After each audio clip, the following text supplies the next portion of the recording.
This conference will now be recorded. Public universities in the country. Yeah, but it's not really, it's not. You call it like that, we're all. Good afternoon, Mr. Guy. Excuse me. Yeah, yeah. Well, I read all these. Okay. So I was just curious. And it was so funny about what's the strength of your engineering, like 89%. Animal husbandry. You never been to Tuesday morning coffees? I understand you are taking pictures of, I'm doing some research, I was doing it for the. Okay, we got Mr. Guy online, Ms. Feinberg's online. Ms. Tinkle at the house. Hello. In the house. Today, often, we have a meeting after. Teresa Phillips and Robert Geppert from Pelican are online. Then, so she gave me a copy of the proposal. Yeah. Yeah, these are new ones. Yeah. They range from 13, that is just for the. They range from 13 to 62,000. Stick it on the new car, they'll see me back. Those are for that today, but you got one. Ours is a little. Yeah. But they take it razor blade, peel it off, and put it on the car. That's the problem. They do. They should. But What we're talking about doing now is putting like on the back side, some type of glue that when they go to peel off, it tears the transfer. you're all wired. Chris, we've got Mr. Guys online. Yes, Mr. Guy is online. What about Mr. Banks? Do not see Mr. Banks.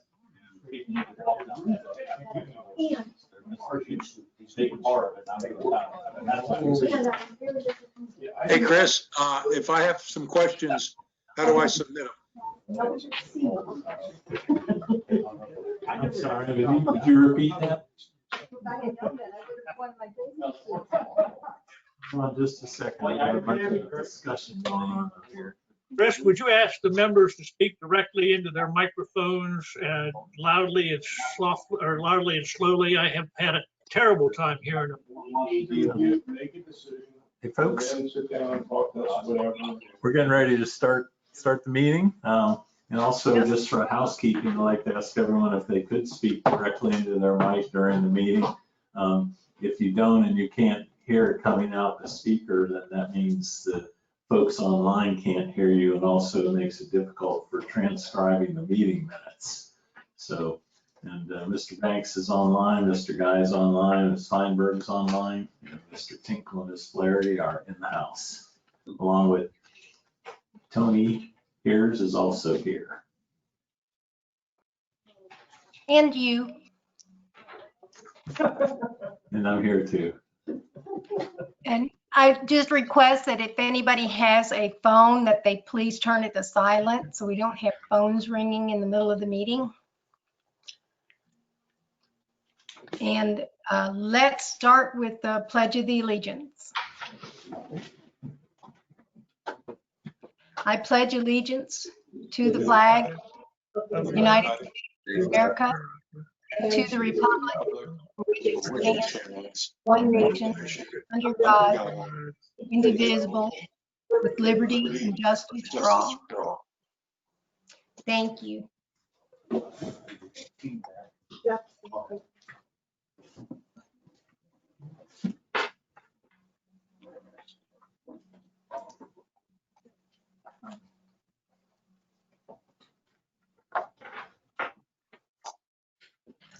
So Chris, I'll let you start the workshop. Okay, and we were starting the meeting today with a board workshop on a number of utility issues. We just wanted to update the board on some of the current efforts and some efforts that will soon get underway.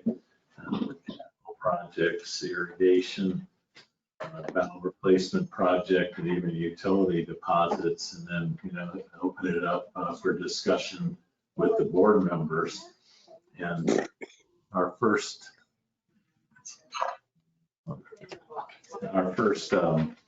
presenter will be Austin Manoli. He's in the utility section. He's going to be discussing irrigation use and proposed rules. And Austin? I have a presentation on there. It's right up here, that one.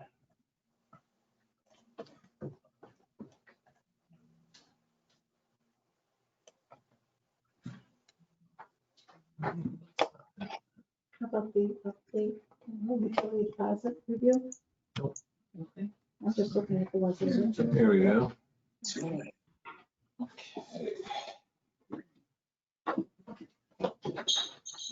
So my name is Austin Manoli, data analyst. So I'm here to discuss proposed rules for how we're going to be changing the billing for our irrigation system.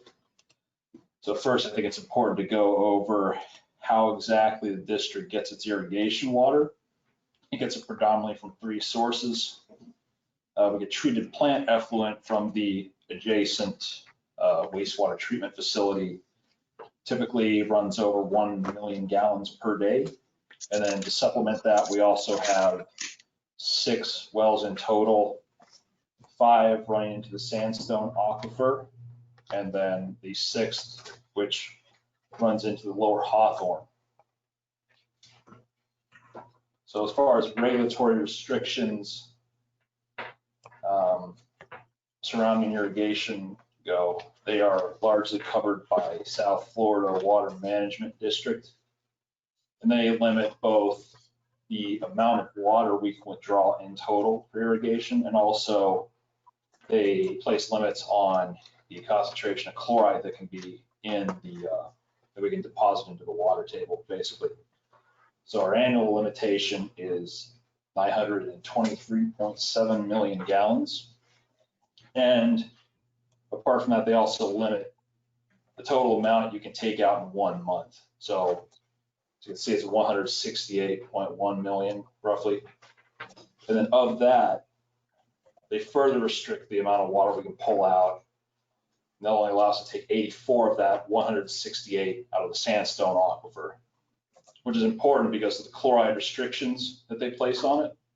Water from the Hawthorne is much more saline than water from the sandstone aquifer. Typically, the Hawthorne runs around 700 to 800 ppm per milligrams per liter for chloride, and effluent also is fairly saline at around 200, 150 to 200 parts per million. So the chloride concentration that we can put out into the system at the point at which it's mixed and it's pumped out is 200 milligrams per liter. And then also as an additional requirement for a permit, we're required to monitor the amount of chloride in the water table aquifers, and they can't exceed 150 parts per million. And if both of those conditions are met during a single reporting period, that results in, I guess you'd say, disciplinary action. Yes. Are these numbers based on our current acreage, irrigation acreage, or the 1900 irrigation acreage? It's Because based, that makes a hell of a difference. yeah, the withdrawal numbers are based on what's covered under our water use permit. I think the number is what, W0. It's 3600, 0036 or something like that. 688. And that's based on the assumption that there's, I think, like 890 acres under irrigation in Gateway. You used a word there I don't like. No. Assumption. What is the actual number That of number's on the irrigated? permit. I'm That sorry, number's on the permit. I don't care what's on the permit. South Florida Water Management District makes mistakes. My deal is, have we done a recalculation of our irrigated acreage? Yes, We we have. are currently, well, farther down the meeting. Kenny Hall Utility Manager. Further down the meeting, we are discussing that total number as it is right now. These regulatory numbers are based on the number on the permit. That's my point. It's almost a waste of time talking about it. Because our irrigated acreage right now, as I understand it, the last calculation I did, were so radically different than when that permit was done. You're talking apples and oranges. It was updated in 2018 Wow. to what the number is now. The total number of total acreage right now is where it stands. Okay, that's what I was asking earlier. Yeah, So that is the number. this number has been updated. That is as of the 2018 when we got a new allocation for the rural offshore. What would have been the difference between 2018 and present that would have been unaccounted for, with the possible exception of 130 acres in the FPLEs? None. We went through that. WSP went through that entire, from top to bottom. I didn't know WSP, so I The want to make engineers- sure somebody Yes. did it right. Yes, it was done.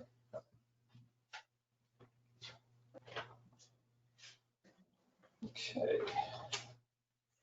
So current irrigation trends. So basically, the amount of water we use for irrigation is inversely correlated with average monthly precipitation and peaks during dry months, roughly from March, April, May is when it peaks, declines over the summer, and then starts increasing again. Kind of a periodic sort of pattern. So again, these are some interesting stats you need to understand. You said, Can't earlier- understand you. Please speak into the microphone. I'm sorry, I'm right in front of it, Bill. It's hard to hear. Maybe it's Let's bring it closer. Can you hear me now? Yes, thank you. Sorry. You look at that graph. It's not on You this said earlier TV. that our wastewater demand, I don't think it's on. There you go. that might have been a problem. Try it one more time. This is an interesting deal in that, no, I don't need it right in front. You said earlier that our wastewater treatment plant is producing 1 NGD. Yeah. And that's consistently 1 NGD, One NGD. and probably higher than that on quite a few days. Yeah. You draw a line across that deal at 1 NGD and then draw vertical lines where the orange curve intersects. Mhm. Only between those lines do we need anything other than wastewater treatment, correct? Well, we realistically would want to have to pull water out of the I well. don't know if you know where I'm going here. I mean, 1 and 1's got to equal 2 here, guys. I've argued this for a long time.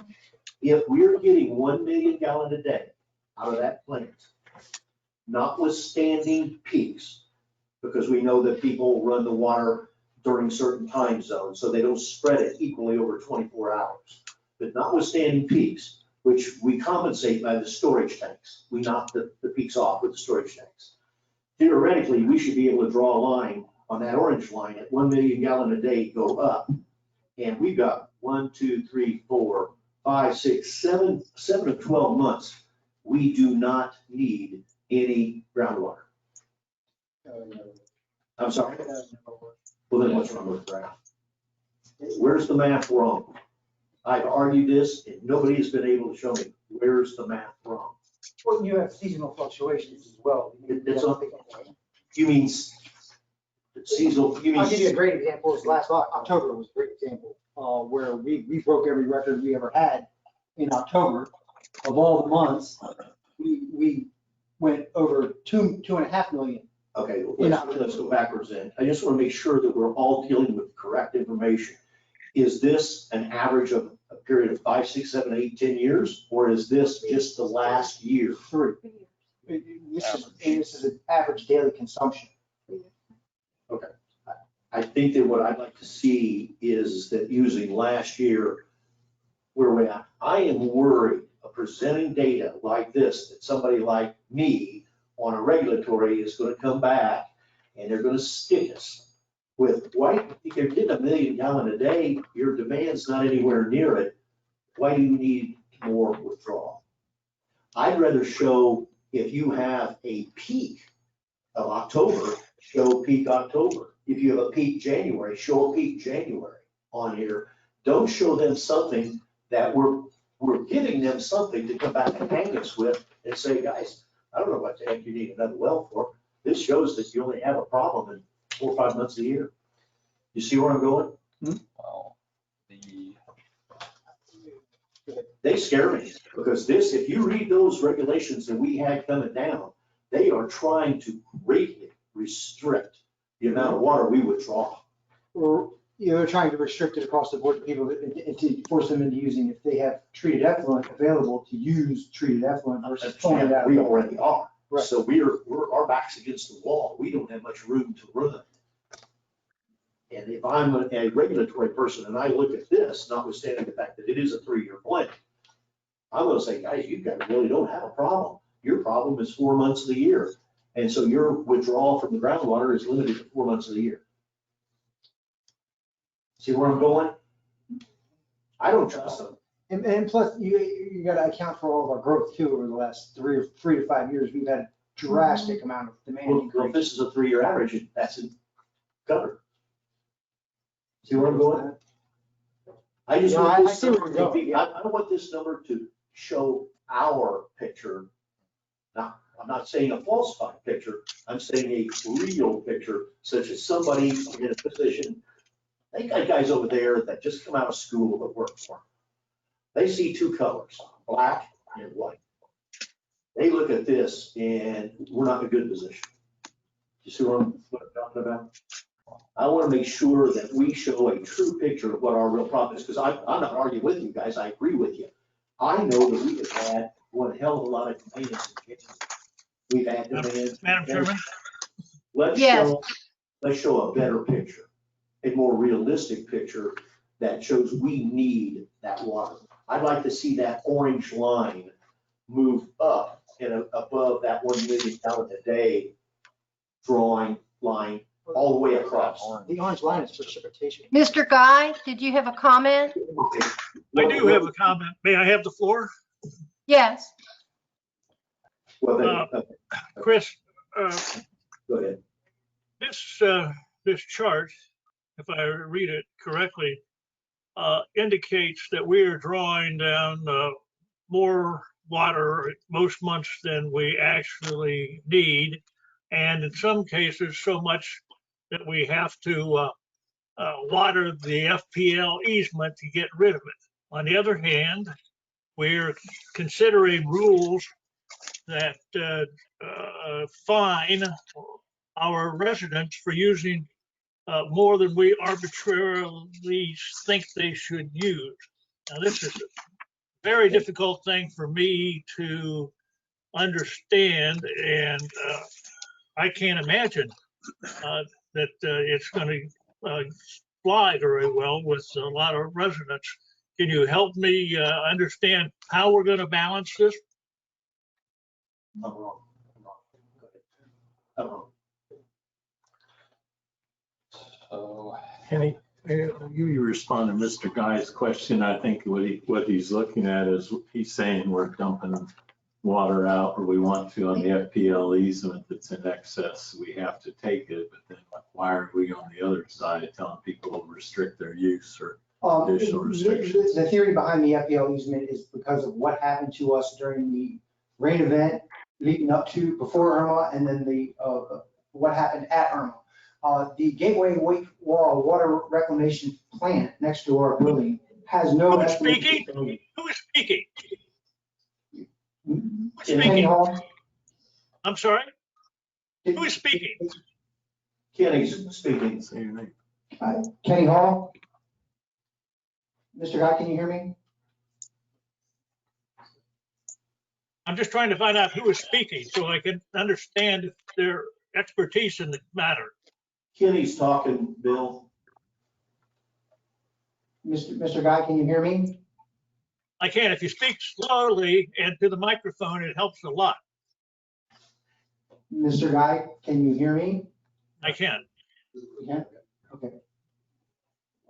Okay, the reason for the FPL easement is because the Gateway Water Reclamation Facility next to our building has no effluent disposal, meaning they have over 1 million gallons a day coming into that plant.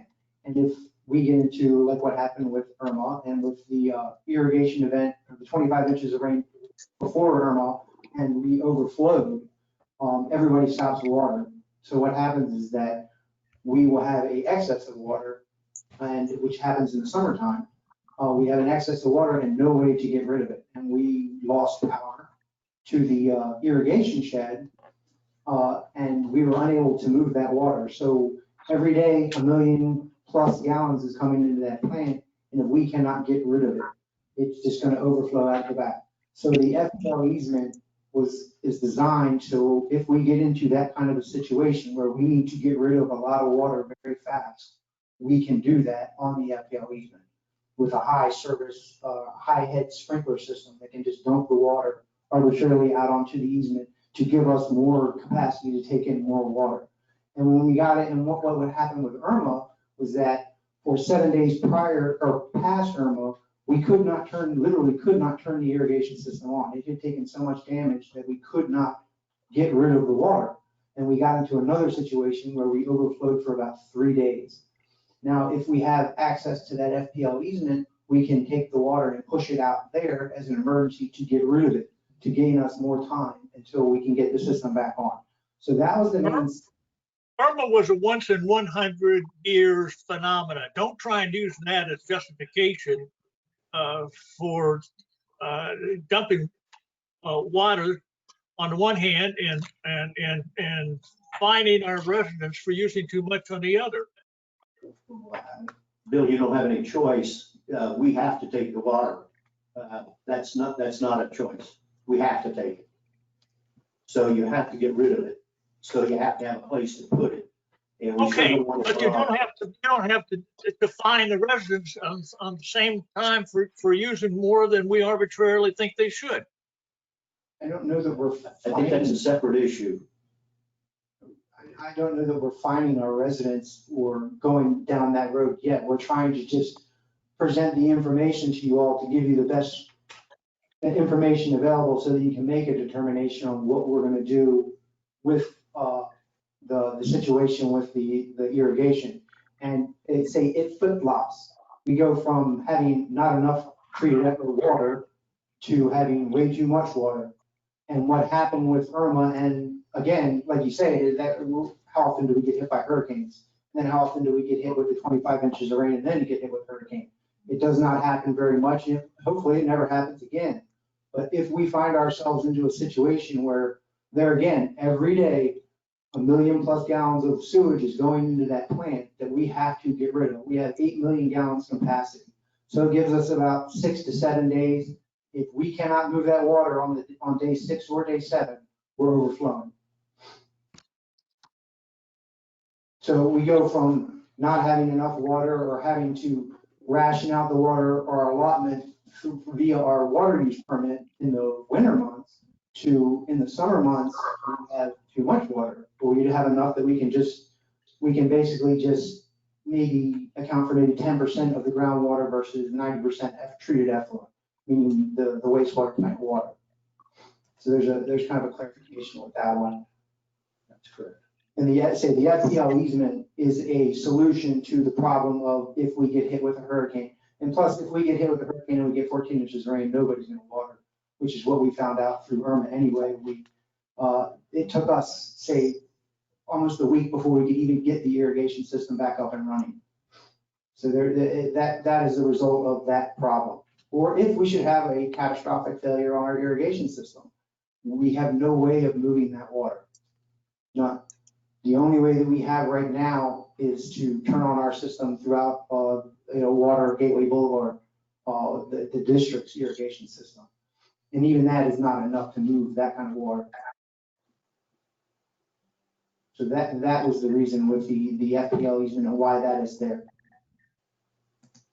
Madam Chair. Yes, go ahead. Okay.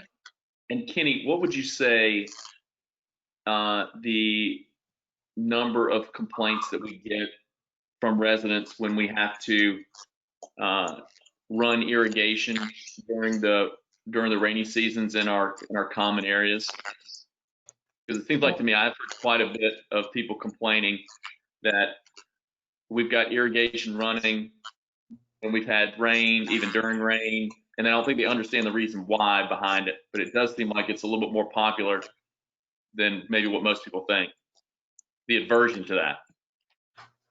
Where I start to get a lot of complaints from residents is when the irrigation is crossing the bike paths and the walking paths, and they're out walking around and the irrigation is shooting across there and they're having to throw it before they're getting hit by it. But we do get some, a substantial amount of complaints with the irrigation. Usually it's an irrigation head when I hear it. An irrigation head is busted right on Gateway Boulevard and it's just pouring out onto the boulevard with on that type of thing. But there is a certain amount of complaints that come in when that happens. High amount, no, but there are complaints. But the majority of the ones that I get are the ones when they start crossing the path. People are out walking their dogs, or riding their bikes, or what have you, early in the morning, and they're getting dumped with irrigation water. But we have a lot of people that don't understand that why do I have to have a device that shuts off my irrigation when the ground is wet or it just rained, when you're out there pouring water as it's raining onto the common area? That's the one that people ask me, what are you doing? This is two-sided. You're telling me to do one thing and you do the opposite. And the issue is, we gotta get rid of the We gotta water. get rid of the water. We can get into situations where we get a lot of rain and a lot of flow out of that plant. And, we have to move that water to make room, because say, as soon as you get rid of the 1.5 million water, another 1.5 million rolls in right behind it, and it never stops. It's 7 days a week, 365 days a year. So we have to take into consideration, what do we do when we cannot get rid of this water, or we get to a point where, like, some residents turn off their irrigation in the summertime, and there's another big one where half of your users just turn off their irrigation. You're stuck with, here comes more water tomorrow, there's gonna be more the next day. So that is part of what we're trying to accomplish here. Mr. Banks, did that answer your question? Yes, ma'am. Thank you. I'd like to have the floor again for a moment, if I may. Go ahead, Mr. Guy. I understand that you don't like to get complaints or questions about watering the Gateway Boulevard when it's raining. I perfectly understand that. But what I don't understand is why you would even consider spending $1 million to set up some Rube Goldberg operation to water the FPL easement, as opposed to educating our residents on why it's necessary to water the Gateway Boulevard.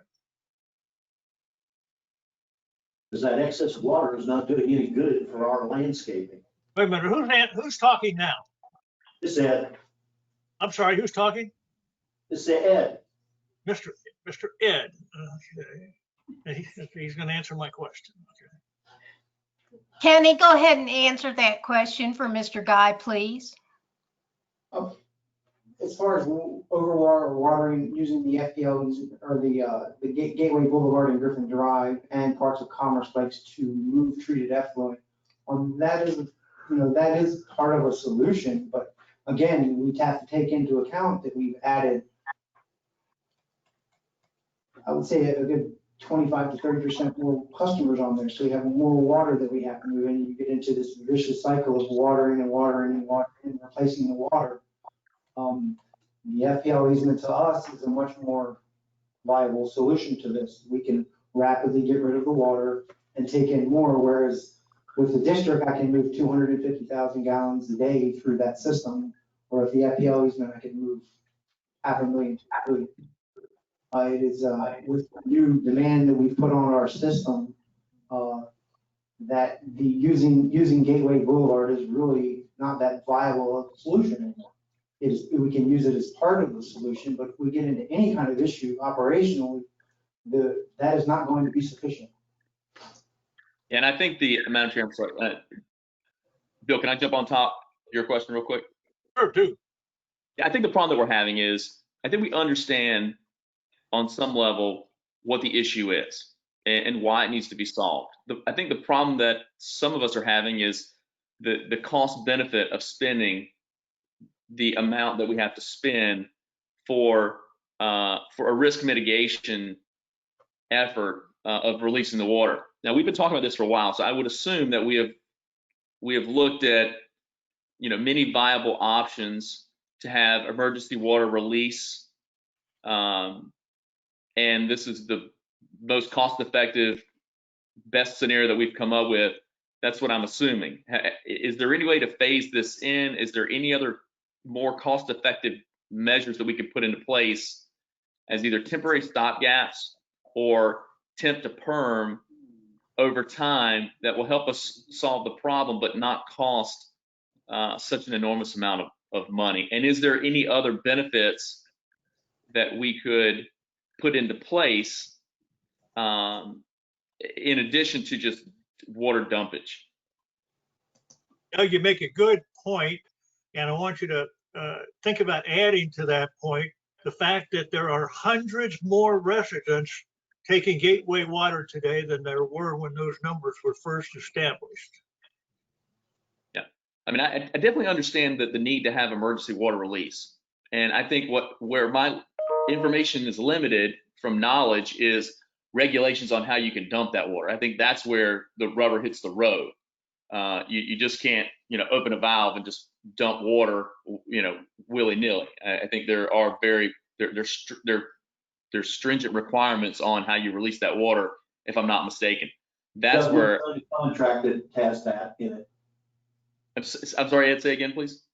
We have signed a contract with Lee County that specifically stipulates that it has to be for irrigation landscape use. Right, exactly. That's my point. So yeah, how it is released, there's stipulations, and I think it really just comes down to the cost here. That seems like a lot of money to be able to just release water. And I'm not saying that it's not warranted. I just want to make sure that we've done our due diligence and determined, is there any other cost-effective means or a phased approach where the impact of the cost isn't quite so heavy of a burden up front at one time? We've looked at it. I don't believe as a board member there is. We've looked at reducing the water by selling it to other entities, which means when we're in dry season, we cut our own throat. And the other option is we go out and build a 10 to 20 million gallon storage lagoon to store the water, and then we pump it back as we need it. Storage lagoons in Florida are pretty difficult because the sand lets the water go right through, which is illegal. So it would have to be a structure of concrete or something like that to actually store the water and make sure that it doesn't go into the ground. And also, I'm going to go speak a little bit on this one. Who's speaking now? Mr. Guy, Kenny Hall. We are much more on the demand side than we are on the excess side. If we had an FPL easement, or we could move water out there, we would know the storm is coming and we could empty out our tanks, or we could get to a good level so that our releases would be very limited. But we are in our situation with the district, we are much more on the demand side. We have a demand issue that has to be addressed. As far as us dumping water onto the FPL easement, that's very far and few between, or even using Gateway Boulevard. At a time in the district's history, that was an issue because you had excess. You do not have the amount of users and the amount of demand that we currently have. So our biggest issue is getting rid of the water, not getting rid of it, meaning putting it on people's front yards. There's enough to supply everybody with the irrigation that they need. That is our number one biggest issue.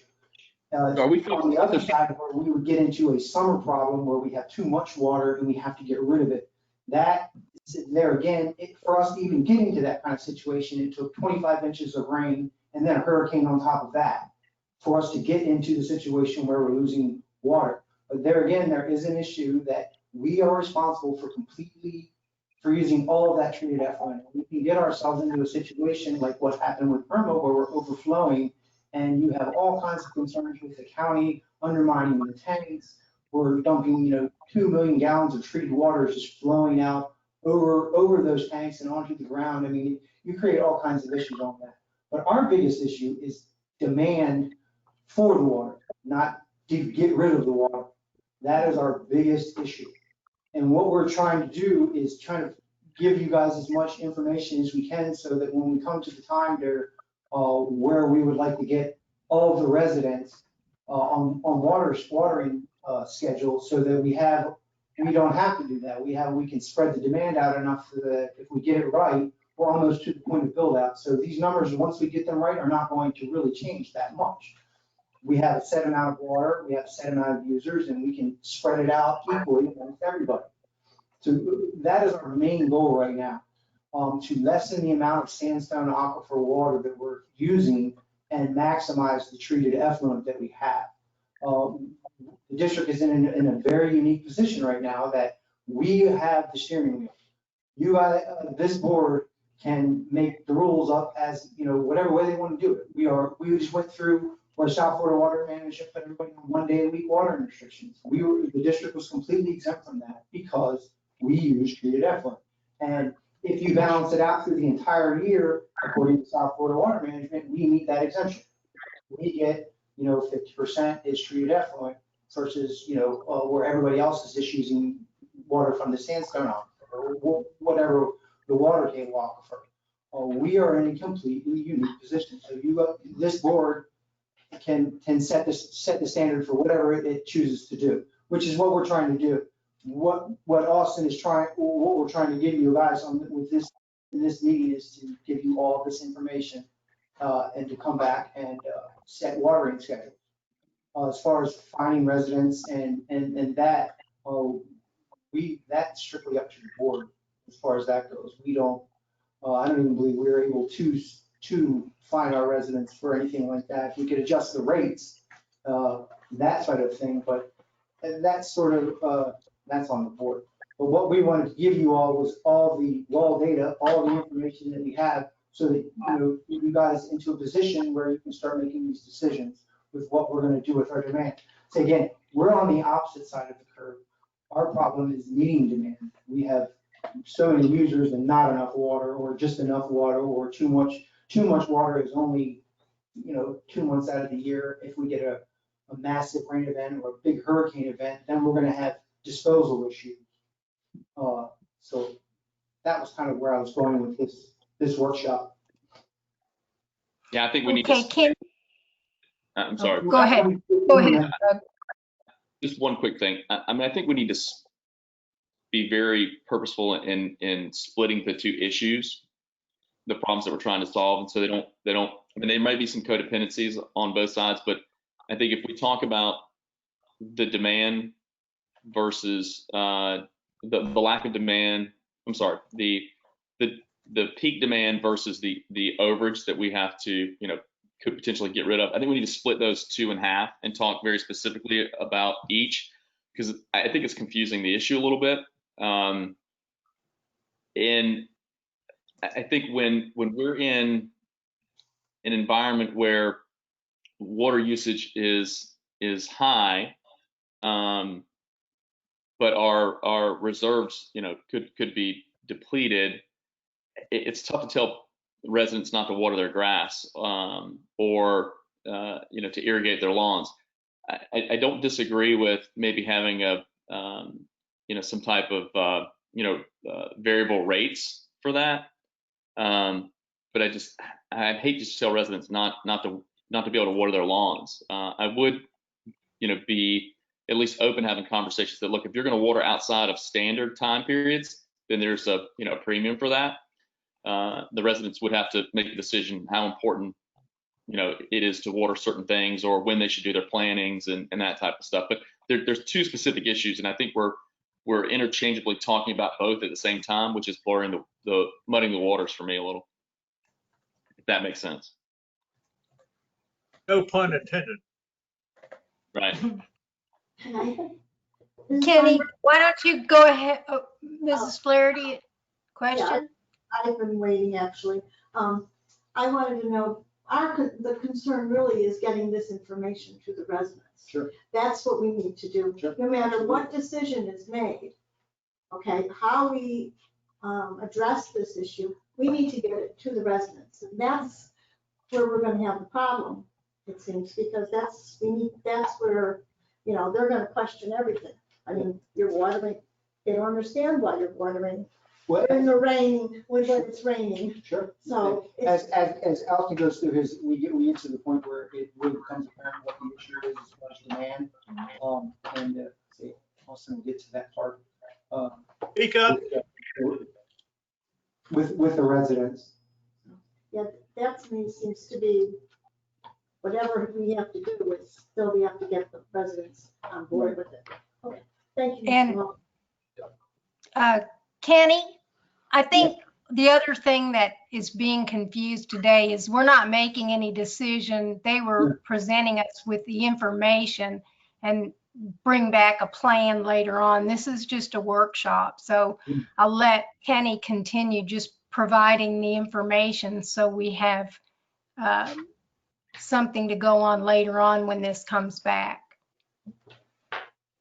Thank you. Austin's going to start, jump back in. Okay. Austin Miller speaking.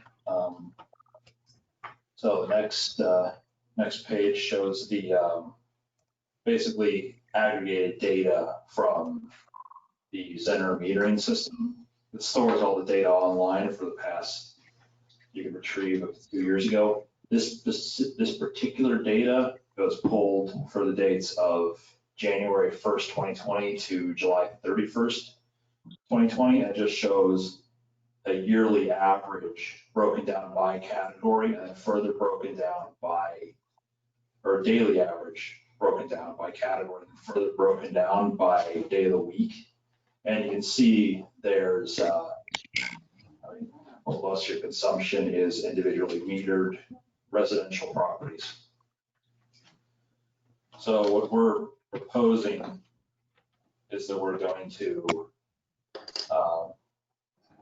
try to bring everyone into guidelines established by the South Florida Water Management District for watering, wherein odd addresses will be watering on Wednesdays and Saturdays, and even ones will be watering on Thursdays and Sundays. And the next page shows most people, by and large, are already doing that. You have a lot of the even address residentials are watering on, Thursdays and Sundays. That's when the peak is most visible. And then likewise with the odd individually metered residentials, they're watering on Wednesdays and Saturdays. So most people are already complying with the rules. It's just the stuff in between, like on Mondays, Tuesdays, Fridays. We're hoping to try to bring that down somewhat, to even out demand. So basically, that gives you a much kind of clearer picture of where most of your water is going.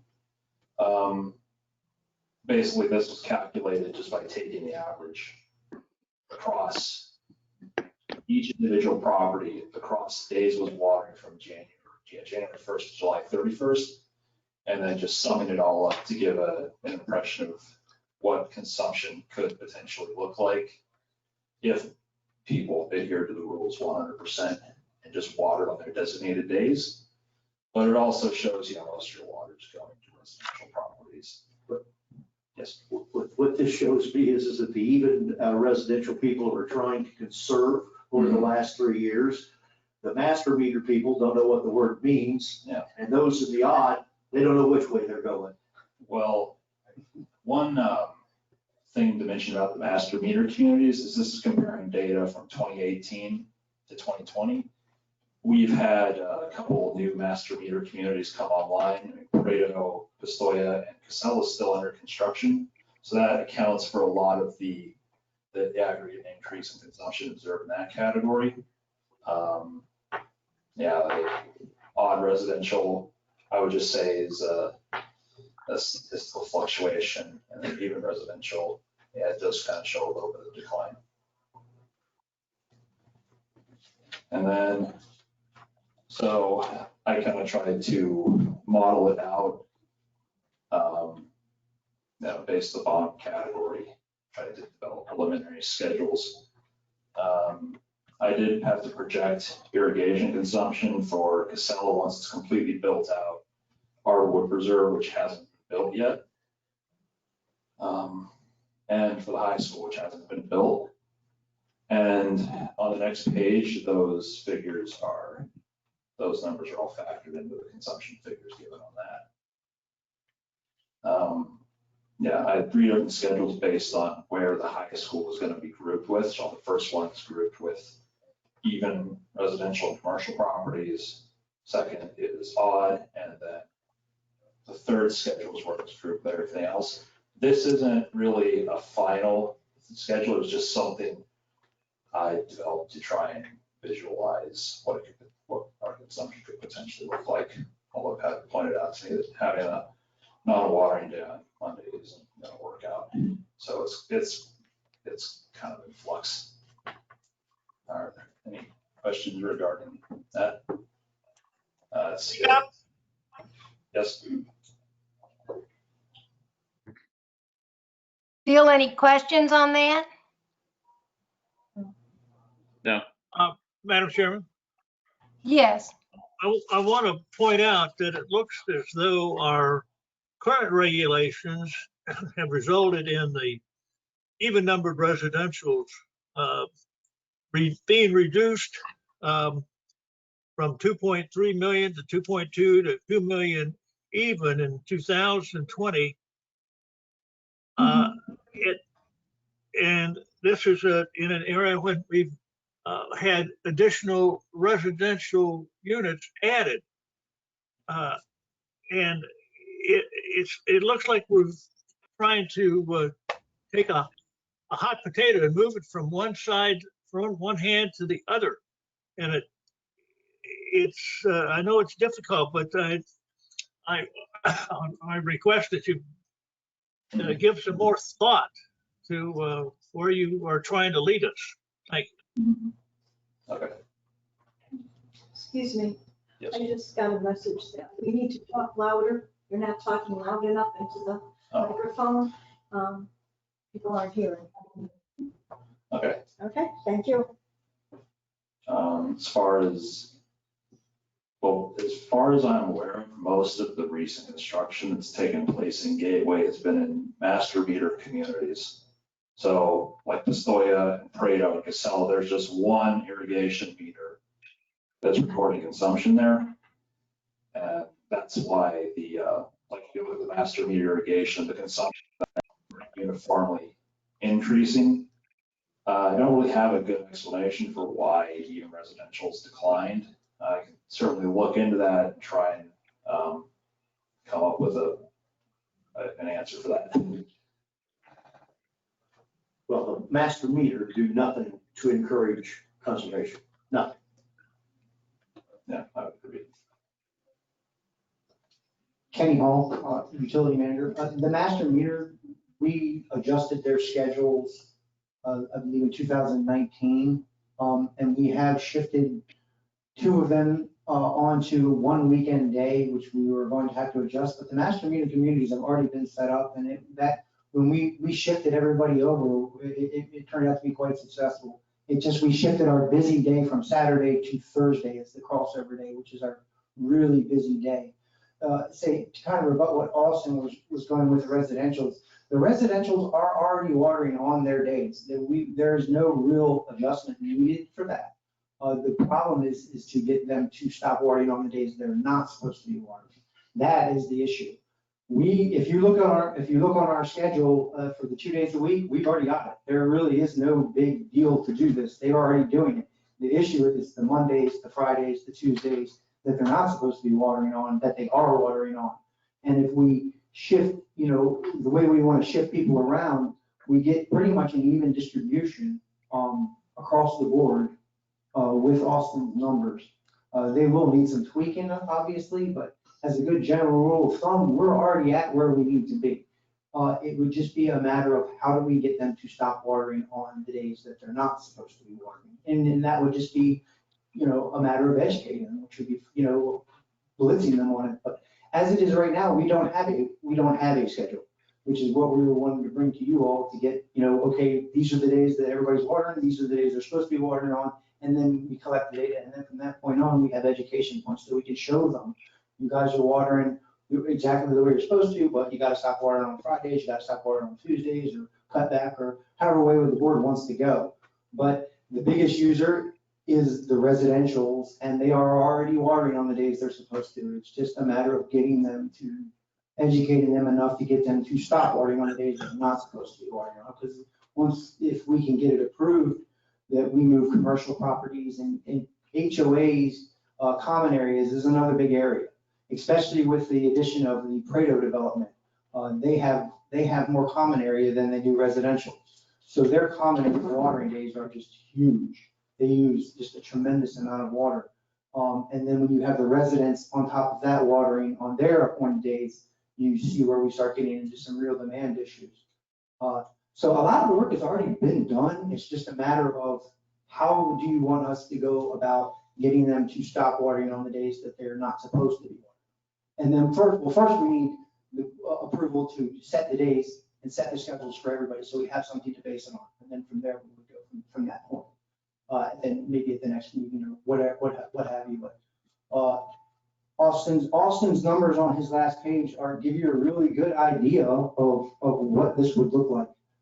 And it again, we are in the driver's seat with far as the district, and if we get everybody in line, we're gold. As part of my report next, I'll elaborate on the irrigation improvements. But with this, if we get everything in line and all of our ducks in a row, it's a plus for everybody across the board. Now, I just wanted to reiterate on what Austin was saying, and then throw another thing in there. As I worked with the city of Cape Coral for 6 years, and I have been working with their reuse person, and they are the 4th biggest reuse system in the state. They have a massive reuse system, and I've been, questioning how they do it and the things that they go about, how they go about doing their scheduling and the way they go about doing business, their irrigation system. And we're kind of trying to mirror what they're doing because they've had a pretty good success at it. We're not nearly as big, but we can template. I've templated a lot of things off of what the city of Cape Coral has done, which is a very, very improved system. And one of their biggest issues is variances.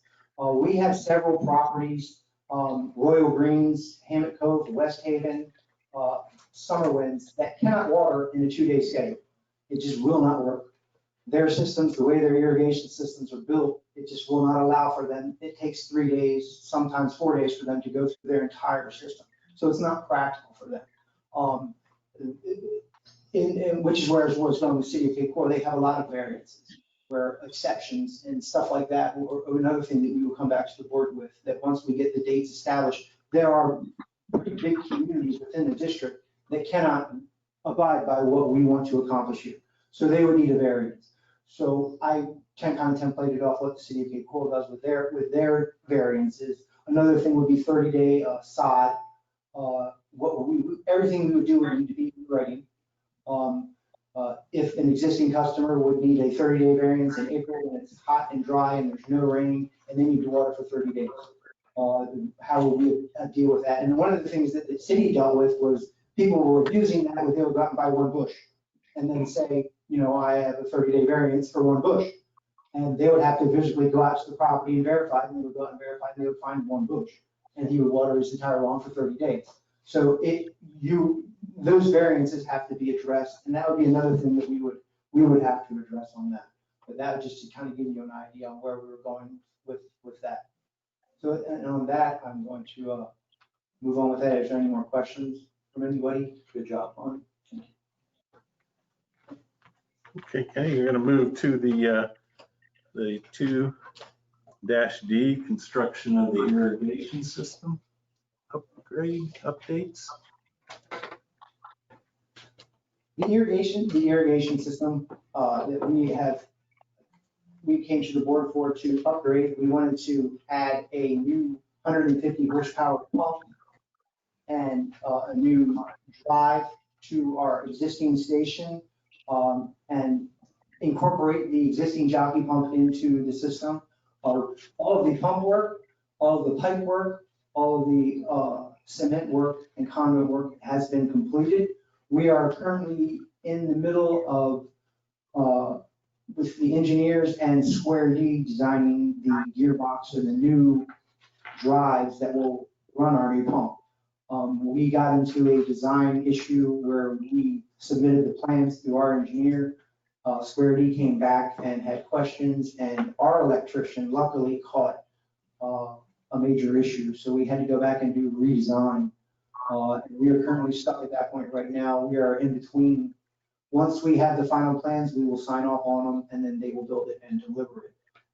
They have warned us that it is running about 30 to 90 days, somewhere in between there, from the time that we say, okay, this is what we want to build it, to the time they deliver it to us.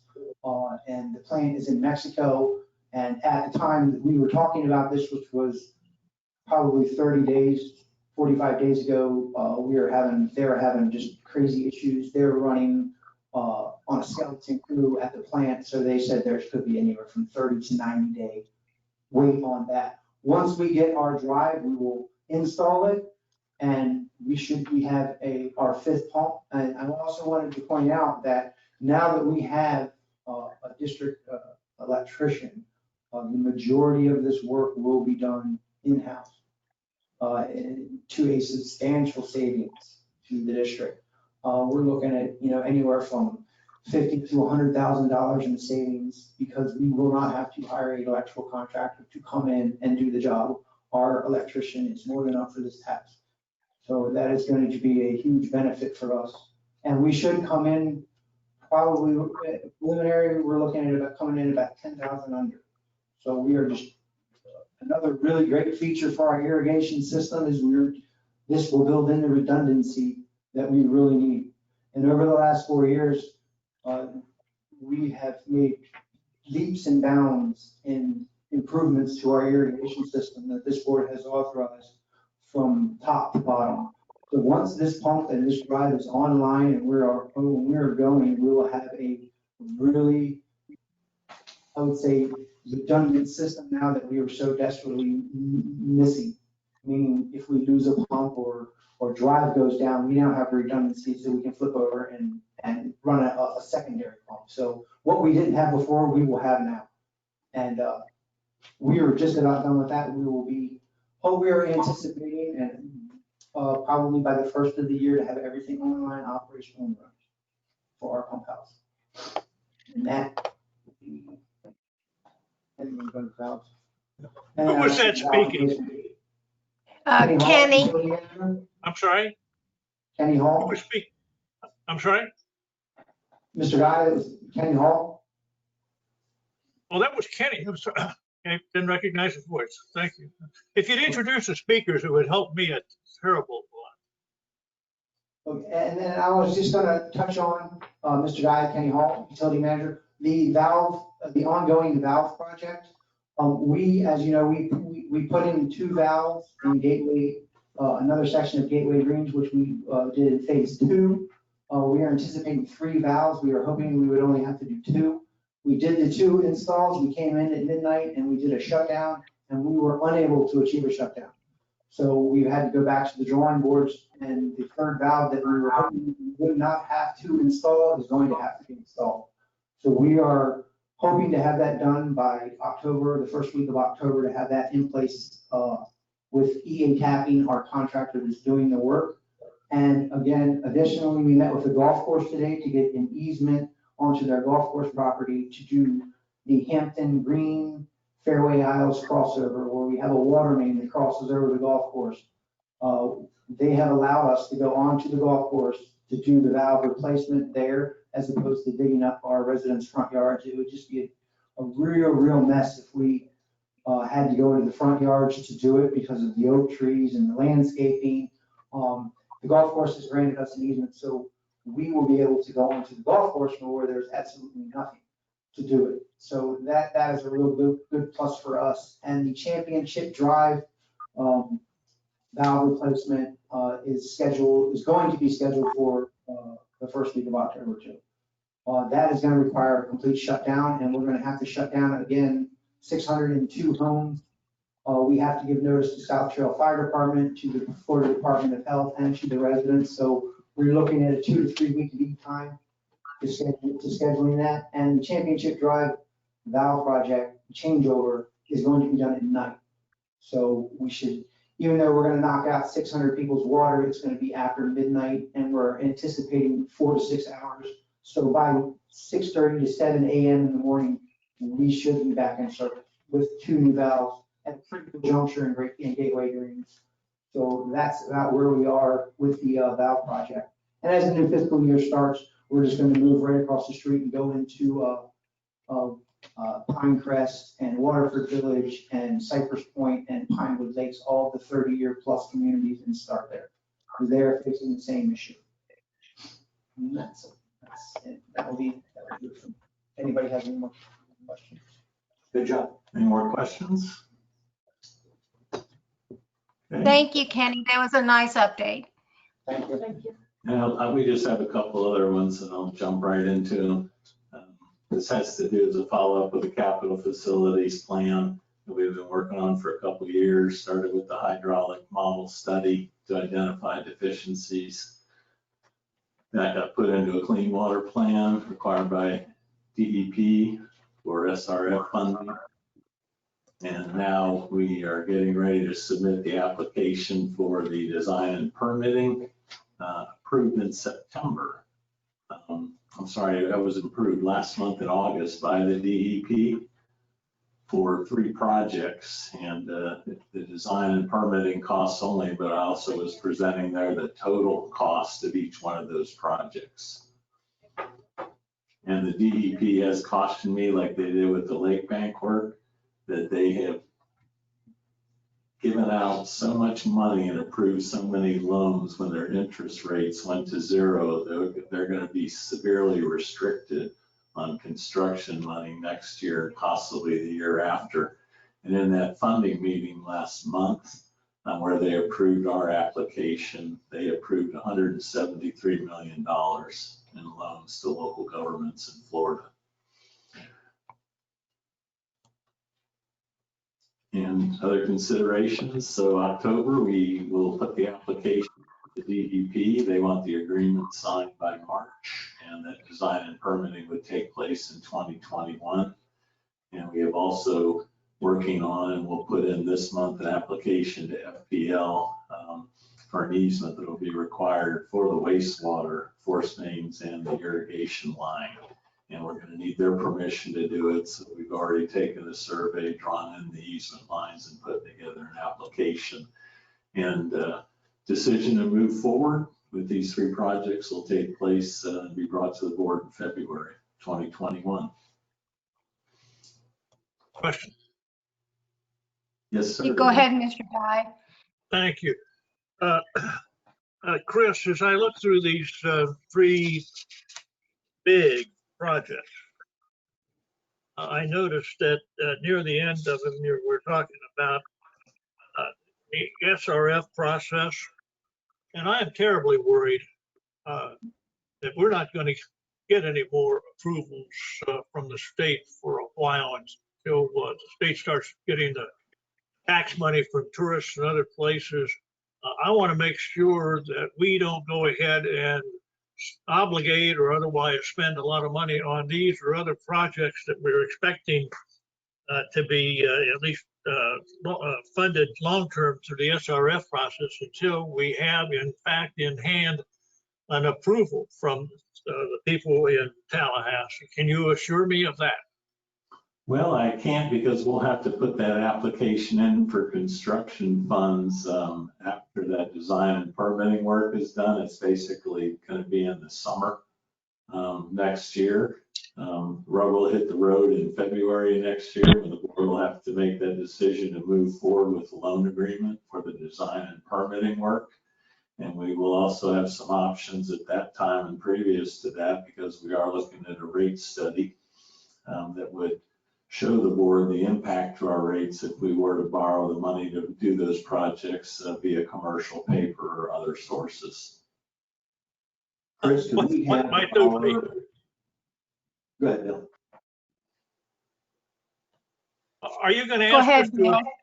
I'm sorry. May I continue? Yes, go ahead. Thank you.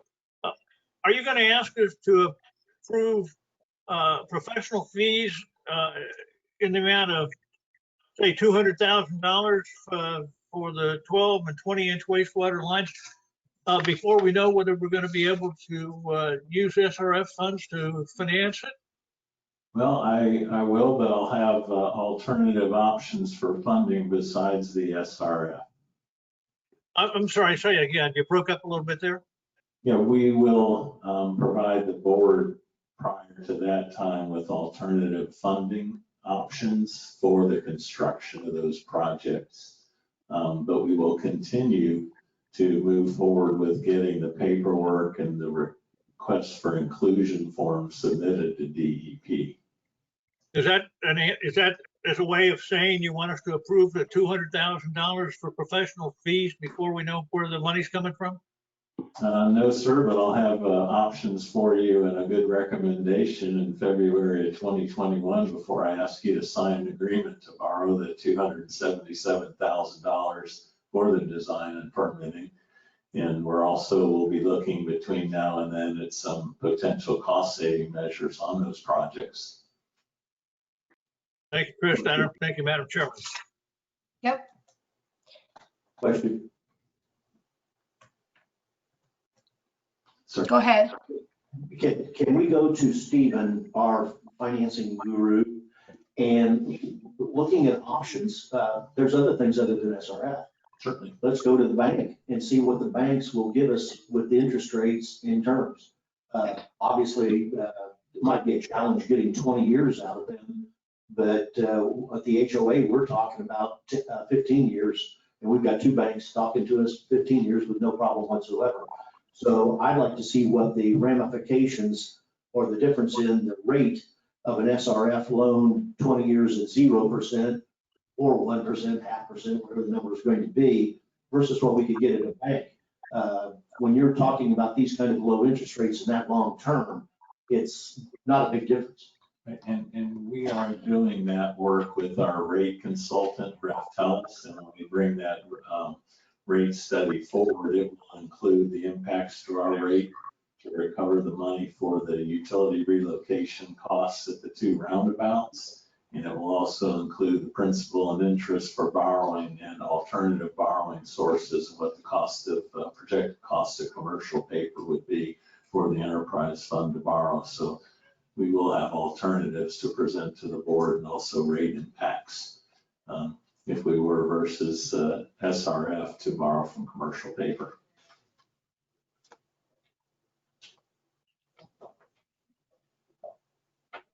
Any other questions? Madam Chairman, if I may? Go ahead.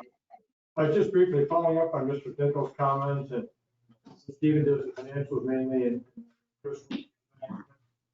There's a local bank, Florida Community Bank. I don't know if they have 20-year financing, but they're very familiar with community development districts, as opposed to some other banks where you have to reinvent the wheel. And there's a banking person there, Jim Mitchell, is the person I work with. He used to be an internal auditor with the Clerk of Courts League. Then he was an internal auditor and second commander clerk's office in Collier for a long time. He's been with that bank. That's, I don't know, the bank would go past 5 years. But they do issue letters of credit. They're very familiar with CDD. When I look at their loan documents, very few corrections because they know their constraints. So that's another bank for which it's possible. Yeah, we did at the HOA, we were looking at this for roads. Now granted, we were only at $2 million level, but we were having no problem with banks going up to 15 years. I mean, absolutely. And Tony will, I'm sure, opine, but anything over 5 years with the CDD enterprise fund or not will be a bond validation. That's correct. That's correct. Tell all the bad news. But that should be a lot less expensive because of the notice requirements than if we had to go through with the assessment methodology, the notifications, and all those fun aspects. So those are, And we just have a couple other short items. Wanted to bring the board up to speed. Board had approved we were going to consolidate the water use permits we have. We have two permits, one for the golf course and one for Gateway itself. And reason why. There's five wells, irrigation wells that were on the golf course permit. The golf course isn't using, they're entirely going with the surface water system over there. We met with them this morning to discuss this whole process. And so the permit for the golf course, specifically their surface water system, will be transferred to the golf course, along with the requirements for sampling and reporting, which are minor for that portion of the permit. And kind of what we've done to date, before we started working on this, we rehabilitated one of those irrigation wells at the cost of $28,000. And basically everything from the ground up was redone, meter control box, valves, and the piping, and got 100 gallons a minute out of it. And it's a viable source. This next year we have 47,000 so budgeted to rehabilitate, test 2 more of those wells. And also as part of this effort, we had to spend about $8,000 to install 3 monitor wells around the district, and that is to monitor for chlorides. And one of the reasons we're doing that is really to keep those 5 wells in operation for redundancy in our system. And also you get back to that chlorides, and the chlorides in those wells are very low, typically about 80. And when you get into the chloride levels of reclaimed water, about 200, and the chloride levels in the lower Hawthorne, which is one of our big supply wells, the more water we have to mix and dilute those chlorides, the better. So it's really a redundancy in the system. If 1 or 2 of our other wells went out, we would have those wells available for use and for the low chlorides. Mr. Finkel, this is just, I pulled this up because we are looking now at increasing the calculated acreage for our irrigation system from our existing permit. And as you see, we've added the acreage for the FPL easement in there and some non-classified, so to bring that acreage up. And that'll be part of our effort too. As you can see right now, that's the permitted acreage based on the 980 acres, and we're looking at going to 1253. So, and that's a $16,000 engineering exercise to combine those permits. We had the initial meeting with the Water Management District, and at this point it's all just paperwork and should be done in the next 2 or 3 months. And I wanted to mention one more thing coming out of the legislative delegation and the legislative actions. They have some new legislation, and it kind of ties into this whole discussion we had about water and excess water and not enough water. And one thing people don't understand is when you get a lot of that rainfall, not only are people using less water, but the infiltration into our system goes up. We have, like other utilities in Florida, significant issues with that. So while our demand goes down for what the people want when it's raining, the volume going into the plant is going up, and it's more water than we have to take. So that's one of those two-edged swords. But I just wanted to tell you, by July 1st, 2022, bill encourages each county and municipality to establish an evaluation and rehabilitation program for sanitary sewer laterals on residential and commercial properties. And basically asking us to identify and coming up with a means of financing to assist some of those people. Are you talking about replacing them because of infiltration inflow? Yes, sir. Better be looking at our own lines first. Well, The that's, legislation talks about cities and counties, not CEPs, but I think that's. yeah, municipalities or anyone in their service district, and it asks to identify the defective or deteriorated sewer service laterals, but it also establish a publicly accessible database to store information concerning properties where defective, damage, or deteriorated lateral has been identified, which will be included in the disclosures for sales contracts of properties in Florida. This came up 20 years ago up north, and the issue was that all the engineers found in reviewing their clients was the 20%, when we were talking about sanitary sewers, we're talking about inch miles of pipe. Sanitary sewers to the house, service laterals, account for 20%. You're making a mountain out of a molehill. The trouble is the main lines. That's where you have, No, I'm just saying that's where the predominance of flow is. You do have issues on the service lines because they are never maintained. And we're just going to be responding to the legislation and looking at complying with it, but it has some teeth with it where it has us maintaining a database and disclosure. And Might be a way to get rid of a lot of oak trees. well, it may be. And we have cameras and we check lines out. People ask us a lot of times we find the damage, and also when you get those cable installation and fiber jobs going, they could have damage to those lines and they aren't even aware of it. It's just kind of leaking through. And one more thing I just wanted to bring up, and it has to do with utility deposit. Leslie, are you there? Yes, I'm here. Okay, would you go ahead? It's Leslie, and she just wants to address an item related to utility deposits. Hello, Leslie Rick-Torvik, Utility Billing. In reviewing our current business practices and our policies, one of the areas that we like to open for discussion or direction is deposit refunds. So currently, every account is required a deposit for their potable and reuse water. That account is held in a non-interest bearing account and on their account until their services are closed. The issue that we have come across are inquiries or questions for those types of accounts that are unlikely to ever change ownership, and particularly the HOAs. We've had a couple of requests the last 2 years, one recently where the HOA was requesting a refund on deposit. And so that's one of the areas that is mainly a concern on whether or not we should consider refunding HOAs deposits that are held in accounts, or keep in line with what our current policy states. Are there any questions regarding that so far? Tony, if I'm wrong with my interpretation of the rules. Madam Chair, if I may, we would have to change the rule.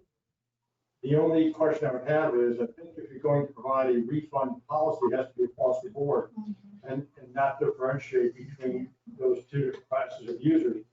And I think there's some examples, for example, I think FP&L, under the tariff, if you make timely payments for a certain number of years, I believe a person can apply for, or FPL will refund your deposit. So if that kind of approach is available, we would have to change the rules to do that. Leslie, what's the order of magnitude that these HOAs have in deposits? There's 19 HOAs with deposits totaling $48,000. So $3,000 average, a little less. Well, I would 30,000 is just in Pelican. Say it again. $30,000 out of that 48,000 is under Pelican. So just Prado, Pistoia, and Alameda? And Casella. Because it's $50 per dwelling unit, and so if you're looking at the deposit required for an 8-inch or 6-inch meter, that deposit could be $10,000 or $12,000. Okay. So that's why we're bringing it to you and looking at making an adjustment, but this is for informational purposes at this time. I'd roll it to you to beat you out of it.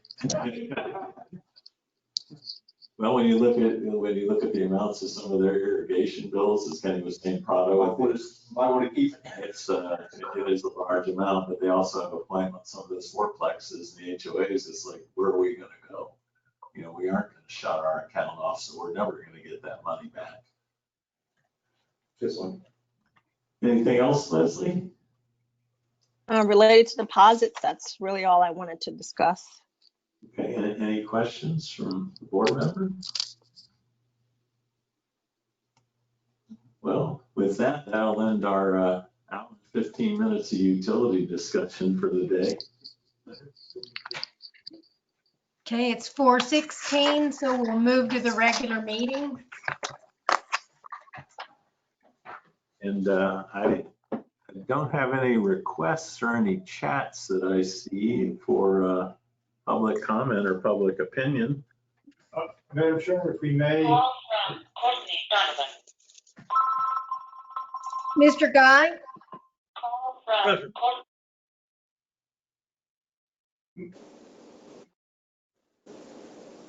Madam Mr. Chair, Guy, did you have a comment?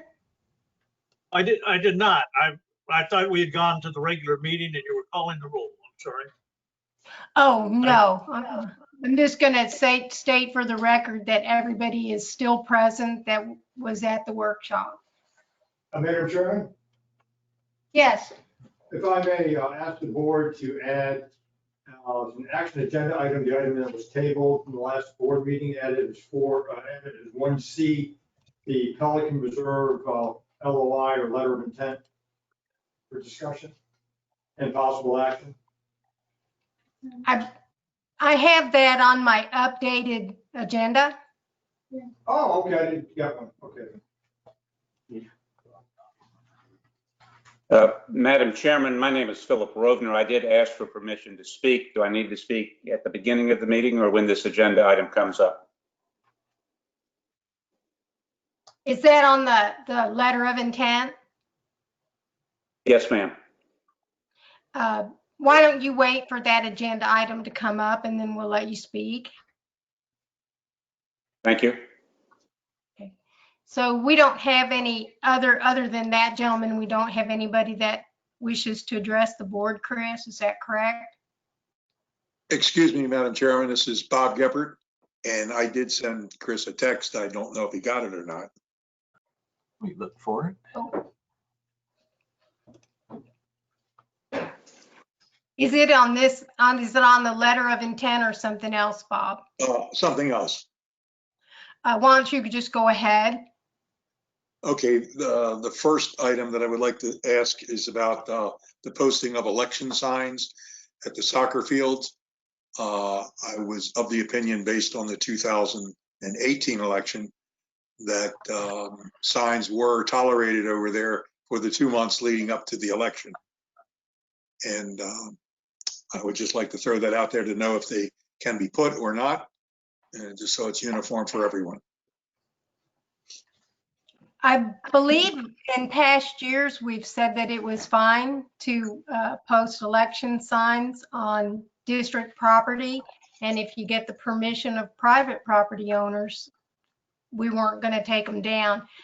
Correct me if I'm wrong, other supervisors. You are correct. Yep. Posted on gateway property. Okay. Okay, So, thank you very much. Chris, if somebody puts election signs up at the soccer park or the dog park, make sure that the employees know not to remove those, please. Certainly, we had a discussion about that, and we had an extra efficient maintenance person that was taking down a lot of different signs, and he's not acquainted with Mr. Geppert or some of the board elections, so he just assumed it was another advertising. He thought it said Biden, not Geppert. We recovered the signs for him. Okay, thank you. Thank you.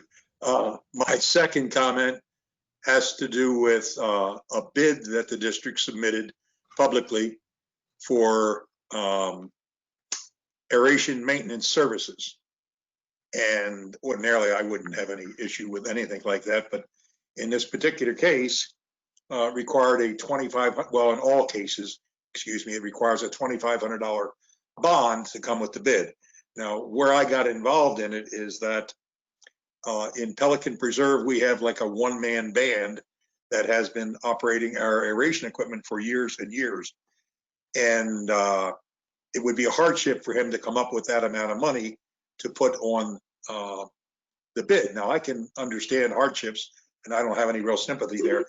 But the heart of my question had to do with why that thing was put out for bid anyway. This is an item that'll probably come in well below $10,000. The number of cabinets, compressors, and diffusers in Gateway is about maybe 25% of what we have. We have 79 cabinets. You've got 25. we have 166 compressors and Greater Gateway has 41. And the diffusers that we have are 339 versus 119. Now, the only reason I really care and why I'm going to bring it up is we currently pay less than $20,000. I think that's the right number. But if this particular bidder is excluded, I'm concerned that a golden opportunity to save money will be missing to the board. In other words, if the number of bidders that come in and bid, and 6 or 7 of them are, 15,000, 18, 19, and the low bidder is the 15,000. Well, the guy that we know and has been a reliable bidder within the district, within Pelican, is, going to be half of that price. So it's kind of a catch-22. Why would we deny ourselves the opportunity to even make that savings? And secondly, why for something that's going to be under 10,000 will we spend $600 to advertise a bid?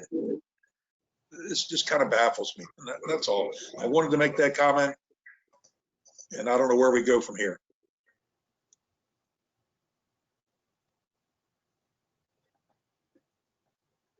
Thank you, Bob. Tony, are we at risk to ignore the low bid on the bidders to take this guy?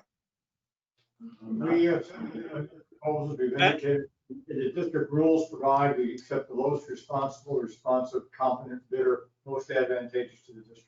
That's the guideline. Those are the guidelines. I don't think I heard you, Tony. Does that mean?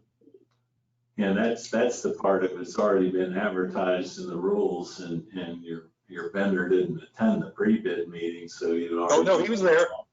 No. He was in the pre-bid meeting. Oh, was he? Okay. Oh, yes. Bob, His representative was there. Bob, the specifications, when you do a request for proposal, or when you did a request for a proposal and retained this gentleman, are they one and the same as the request for proposal that we're putting out? I can't even answer that. We just went out to the marketplace to get the guy to do it. Yeah, I'm trying to find out, is the request that we're putting out, or the request that we did put out, does it have something in it that differentiates it from what you guys are doing at Pelican Reserve? I wouldn't understand why, because it's all one gateway district. I don't understand why one would be different from the other, but. No, they're not different. They're the same? Yeah. Okay. But for such a low bid item in a known quantity, I don't know why we spent all that money bidding. Madam Chairman, does the district manager have a comment? Well, the only comment I have is it has already been put out to bid, and for us to forgive that requirement for the bid bond itself that all the other contractors are made, we could excuse it for everyone in that case, but certainly not just excuse it for him. That would take a contract addendum on the bid, but we could look at it that way. Well, Chris, the heart of my question is, for such a low cost item, why do we even bid it? Why do we spend $600? That's 10% of what I'm paying per year to do 4 times as many. Well, we'd have to see what the bids come out before we could make that final judgment. But I will talk to the staff about removing that requirement. I think they're putting out an addendum on those bids, so we could level the playing field that way. Well, it isn't so much a leveling the playing field, and I'll be quiet after this. But since I've got 340 diffusers and you've only got 119, and you currently know I'm paying such a little bit for them because you see the bills every month, why did we ever bid it? That's the heart of the question. Well, it begs the question, what about a change order? Anyway, Bob, did the vendor that is doing the work in Pelican, did he come to our pre-bid meeting and have documents? I did not speak to him, but I know he was in the meeting. I was sitting with you, and I never even talked to him. We'll see what happens when the bids come in. Be very interesting. And there should have been an attendance sheet maintained for the pre-bid meeting. There was. So if he's not on that list. Yeah, there wasn't. Well, the problem with that list was that we had people attending by virtual. No vendors though. There were no vendors. Okay. I didn't recognize it, but Yeah, I understand where you're going, Bob, but I think the question, I was concerned that the work that we're asking to be done is basically the same of what you're doing over there to get the difference out of the way. So that when these bids come in, we can say that we're comparing apples and apples. Because I'm going to be very disappointed if the bids come in and it's equal to or double your price. Something's not going to be right. I would be flabbergasted if the bid is the same as ours, but for considering it's only, 25% of the work volume. Yeah. Okay, that's all I wanted to say. Yeah, All well, right, let's see. we'll have to wait for those bids to come in. Yeah. Chris, Point. next is the attorney. You've got 2 items. I think the acceptance of the Gateway High School utility easements, I think Chris put together the memorandum, and the form of the easement is acceptable since I drafted it. I'm not going to change my mind today. And it's been executed, and Chris has shown me the attached reference exhibits, and they are the appropriate exhibits. Absent of being any technical issue from the standpoint of the acceptability of the grant of easement, it's recommended for approval. So, excuse me, I ask that the board adopt the motion accepting the grant of utilities and authorizing the chairman to sign. So moved. Second. Okay, we have a motion and a second to approve the Gateway High School utility easements. So I'll go down the list. Mrs. Flaherty, Yes. Mr. Guy, Yes. Mrs. Steinberg, Yes. Mr. Banks, Yes. Mr. Tinkle. Yes. That motion passes 5-0 to approve the utility easements. The next one, I think it's a blend of management and attorney. This one, that's the Arborwood Phase 3. Chris, do you want to introduce the topic or? In Arborwood Phase 3, we had submittals made for the plat, the plans. And when we went over them, everything was addressed, and the district engineer had all their comments addressed. And on our end, we had it addressed with the exception of a utility easement that crossed the city of Fort Myers right away to provide the water and sewer service to Arborwood. The engineer for Arborwood stated that the city gave him permission and said that that road was a public utility easement, and de facto he didn't need an easement. On our side, we stated we wanted a easement document in writing in which to place those utility lines. They could not get that, but they do want to move forward with the approvals for the project, and what their position is and ours is we said we would be happy to move forward with that, but we wanted to put an agreement in writing that they could move forward with the construction. However, we would not sign the certification of completion or install water meters or provide water service to that development until a satisfactory easement document was presented to and accepted by the board. And Tony has been working on that.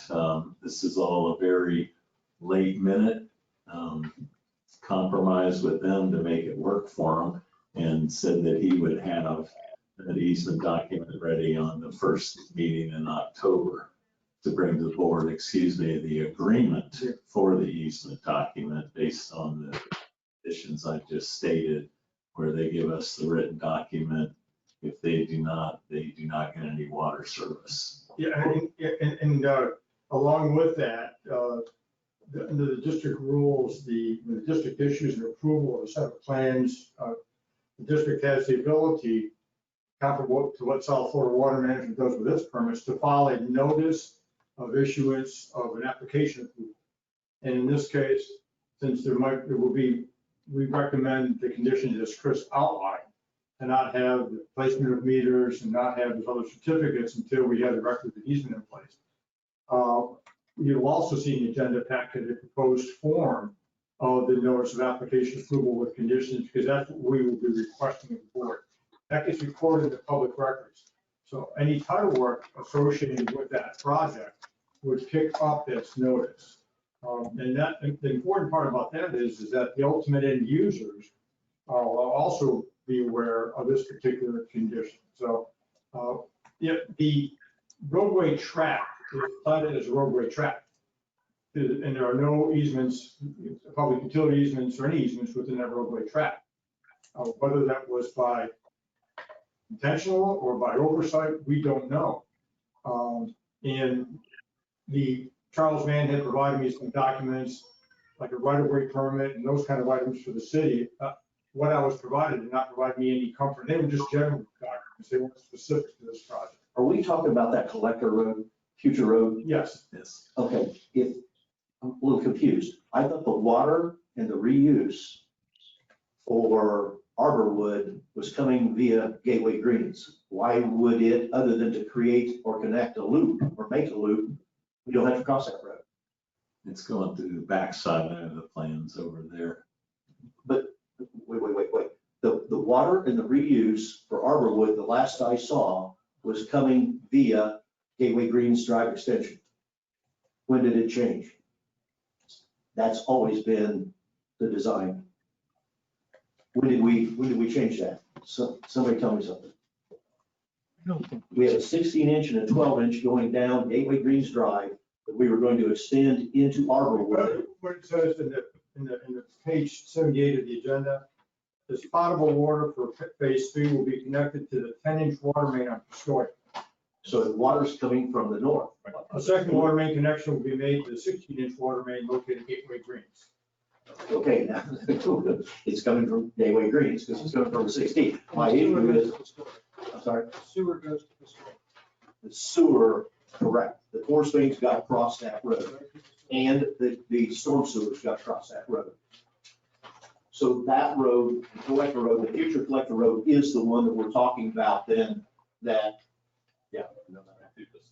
So the issue is that collector road is the one that they are not granting us an easement document. Yeah, correct. Well, it's owned by the city.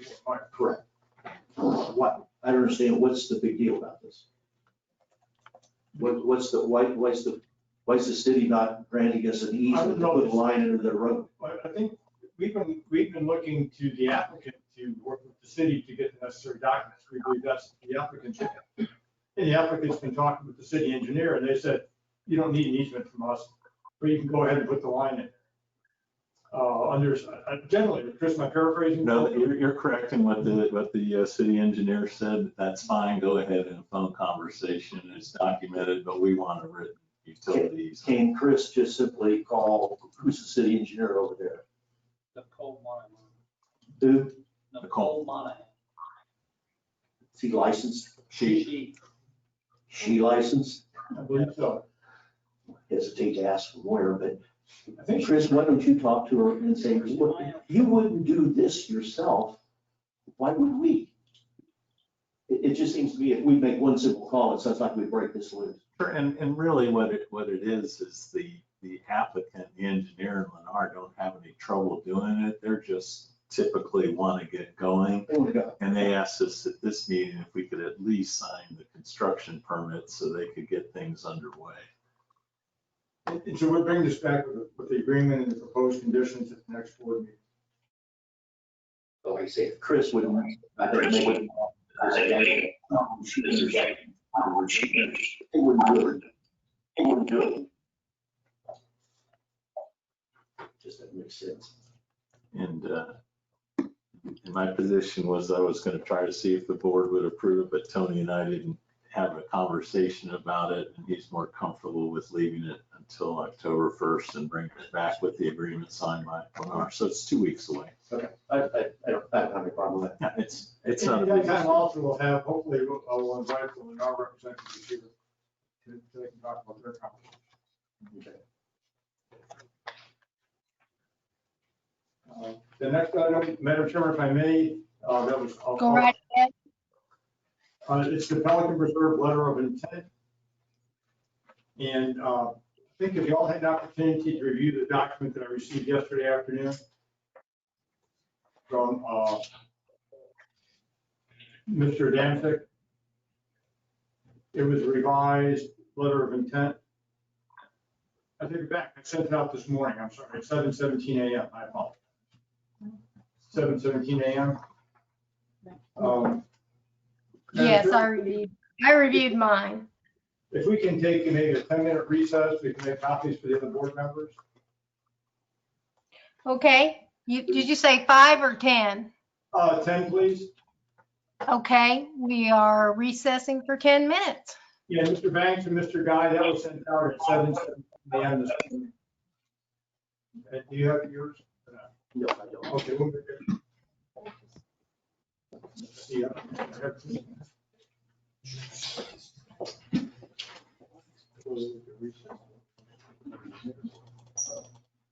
Harassers down with the copies. Yeah, I'll do If I can have, how about 6 copies? Thank you. You know, so at 7:18, you didn't open my email? Sorry. You said yesterday, and I said I didn't see it. It was this morning. yesterday. I got it yesterday afternoon, and I sent it out this morning. Yeah, well, no, I didn't. I was doing other things this morning. I've got yours, Tony. Okay, thank you, Doug.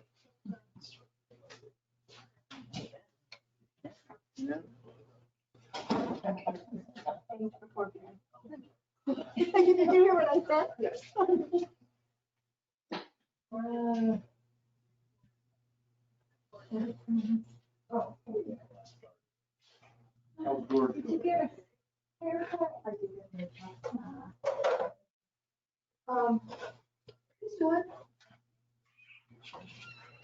Get that one. The doctors. We went to see yesterday.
Well, and that was the thing. That's Okay, we're back in unmute mode.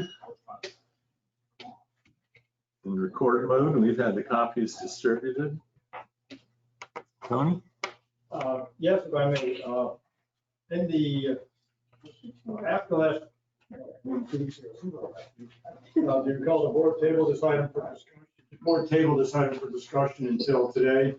I had a follow-up conversation with Mr. Mann representing WCIR and Mr. Dansick representing the Pelican Reserve Community Association on Thursday, September 10th. That was the first time we all had an opportunity to get together. And the memorandum I drafted September 11th and sent out to the board memorializes that conversation. Based on my recollection, I sent a copy of it at the same time, right after I sent it to the board, sent it to Mr. Mann and Mr. Dansick, and received no comments back as to my recollection of the conversation in the conference call. Yesterday, at about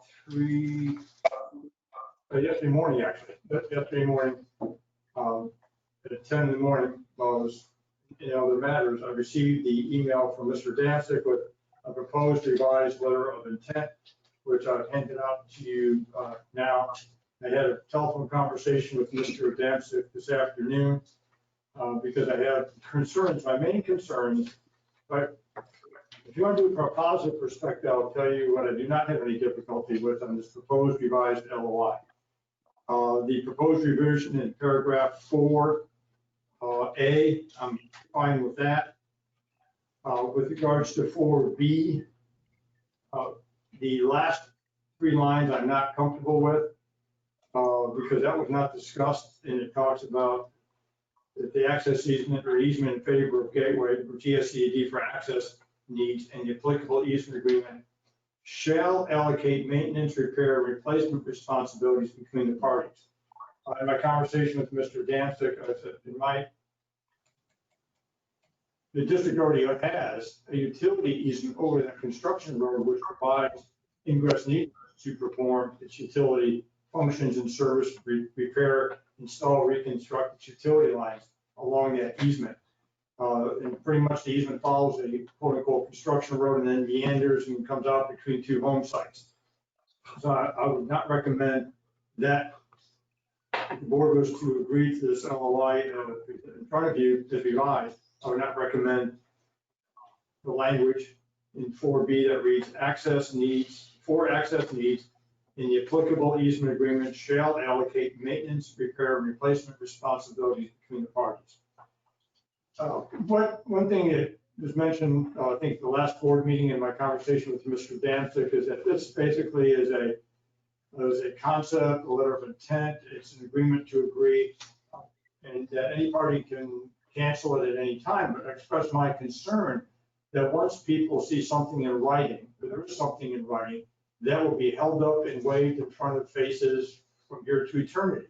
Whether it'll say it's contingent upon, it's conditional, it's a letter of intent that can be canceled. So to the extent that there are any indications or assurances in here or other firm representations, I'm not comfortable with. As to the allocation of the cost, that's not something I would recommend to the board.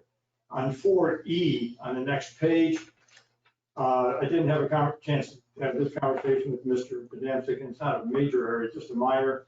When it says subject to any restrictions in the governing documents.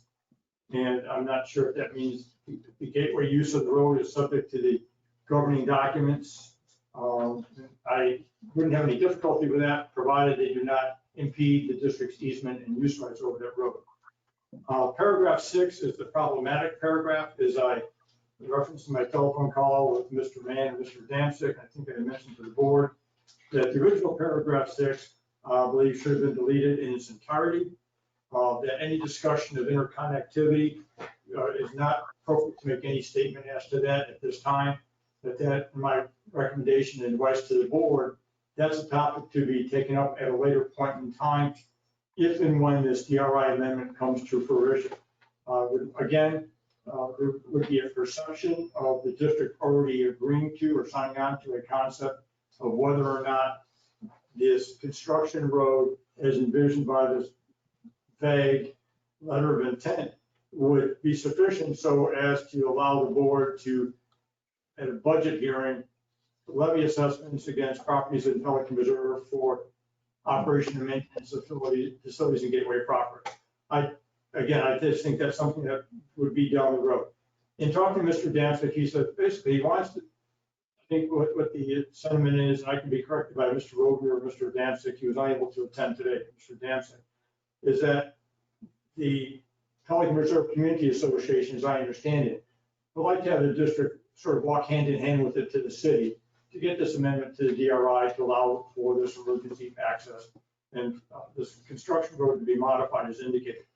I mentioned to Mr. Adamczyk, I think that's something that generally would be put forth as a proposal to the board, and the board would direct their staff to work with those organizations to come back with the concept.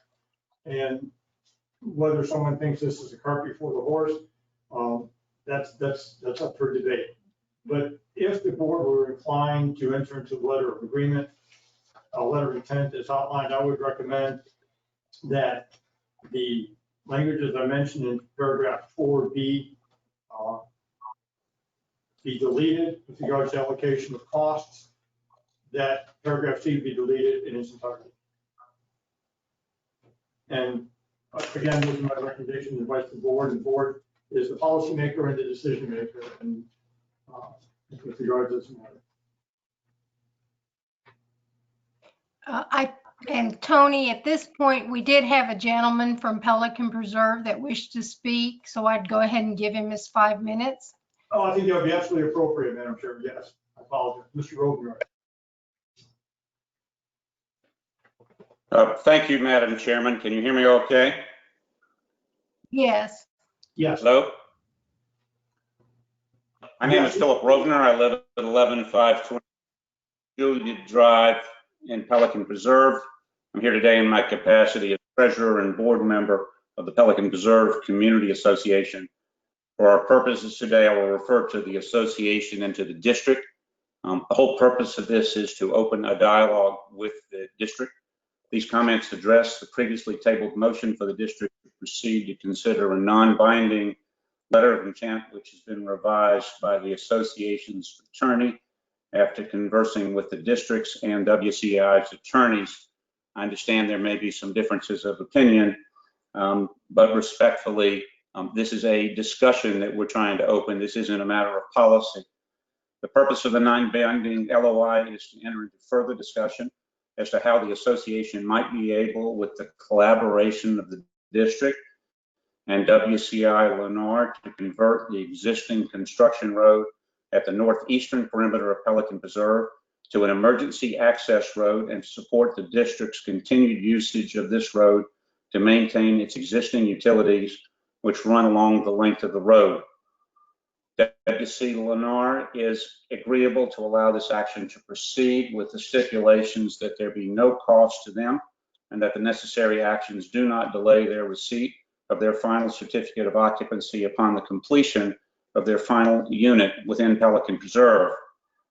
Therefore, it's our opinion that further discussion and negotiation will primarily involve the association and the district.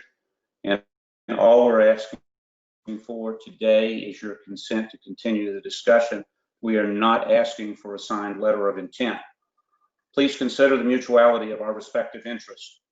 The district's Pelican Preserve Association Action Committee and its Safety and Security Work Group recommended for consideration that the association might well benefit from having an emergency access road where none presently exists. Within the next 2 to 3 years, the South Trail Fire District will be constructing a new fire and EMT station on Highway 82. Access from that station to Pelican Preserve will be much quicker than access from the current station on Tree Line. The potential benefit to those in the rear portion of Pelican Preserve could be most beneficial to the safety of the residents in the immediate vicinity, which number 700 or more persons.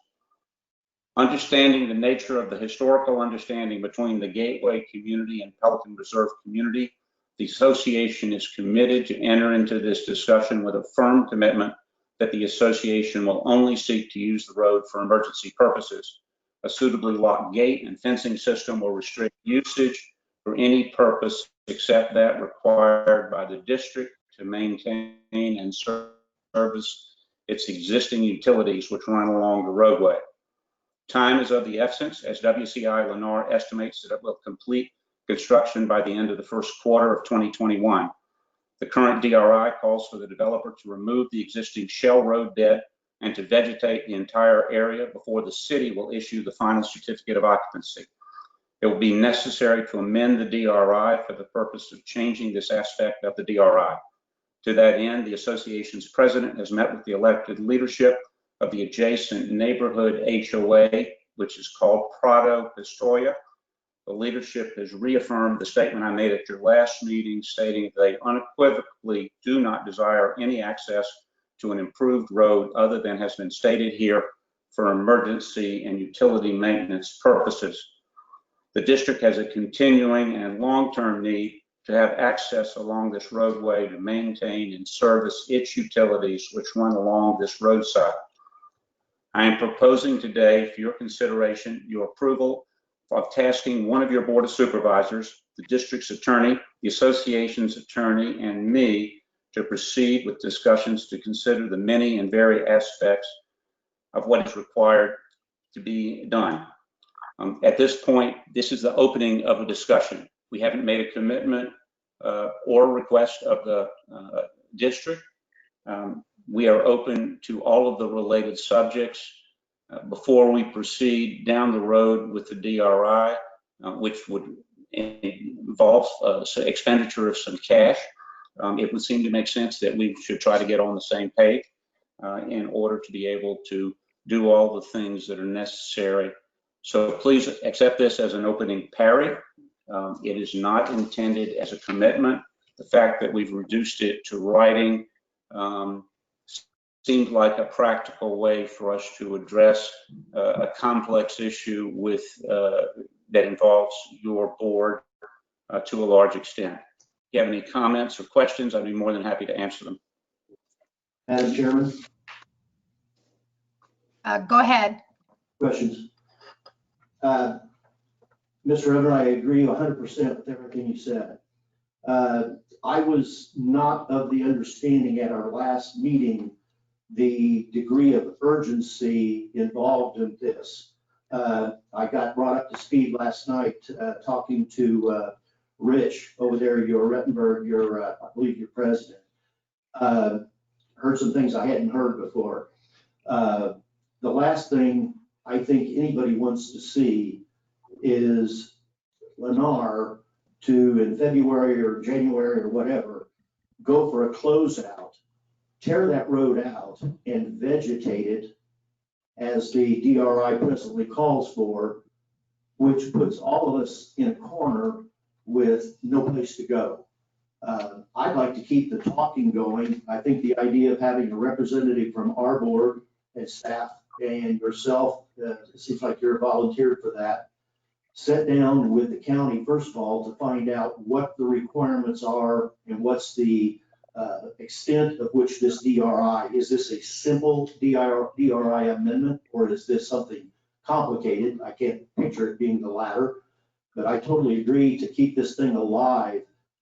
Let's move out, get that meeting with the city and find out just exactly what the details are, and then we can talk about what the costs are going to be. So I'm totally in agreement with just basically everything you said. I would ask one item that I want to keep near and dear, that while the emergency use of that road and relative to interconnectivity, I could look and agree to that. But I would want to proviso that interconnectivity, and I believe it was referred to as what, Tony, Rule 5 years ago, that would, yeah, budget philosophy rule, whatever, that remain intact, because as I found out in Gateway, things change. 5 years, 3 years, 10 years from now, somebody can come back in and say, hey, the road's there, let's go on ahead and use it, and here we go again. I want that interconnectivity to remain intact, but I don't want that interconnectivity to stop. We need that road for our utility access for our people. Once we get back to what is currently the turn into Prado, yes, we have an easement on over to Matarita. I'll be danged if I'm a part of an easement that's going to go through 2 holes of a golf course by putting a road and going between 2 houses when we have an alternative that's right in front of us. That'd be the dumbest thing we could ever do. So this road has meaning to us. And then again, last night I learned, I was not aware that South Trail still had service to the 700 or 800 homes in Pelican Preserve and Prado, and well, the area that was annexed or de-annexed, whatever you want to call it, years ago. So we're talking about an emergency life and death situation which could be valuable when the fire department's built here to be able to get to residents of Gateway and be beneficial as an emergency. So I'm totally in support of and would be ready to make a motion to have parties on both sides get together, get with the attorneys, go down, sit with the city and determine just exactly what we have to do to make this happen. Ed, before you do that, let's let the other supervisors comment. Thank you, Mrs. Harper. Comment next, please. May I, Mrs. Weimer? Go right ahead. Thank you. I do agree that with some of the things Mr. Tinkle said, that it's necessary for the fire department and to get through in an ambulance. However, I think it's a responsibility of Pelican to pay for this road totally and to pay for maintaining this road, because it is to their advantage too. And I think that's one of the things that need to be discussed, that it should not come on Gateway residents, because Pelican always wanted to be by itself. And therefore, because this road is a necessity, it should be paid for by Pelican and maintained by Pelican. Okay. Thank you. Mr. Banks? Thank you, Madam Chairman. I'm totally in agreement with everything Bill and Ed said. And I think we need to get on this subject as soon as possible. And furthermore, I would like for the chairman to appoint Mr. Tinkle as the board representative. Was that it, Mr. Guy?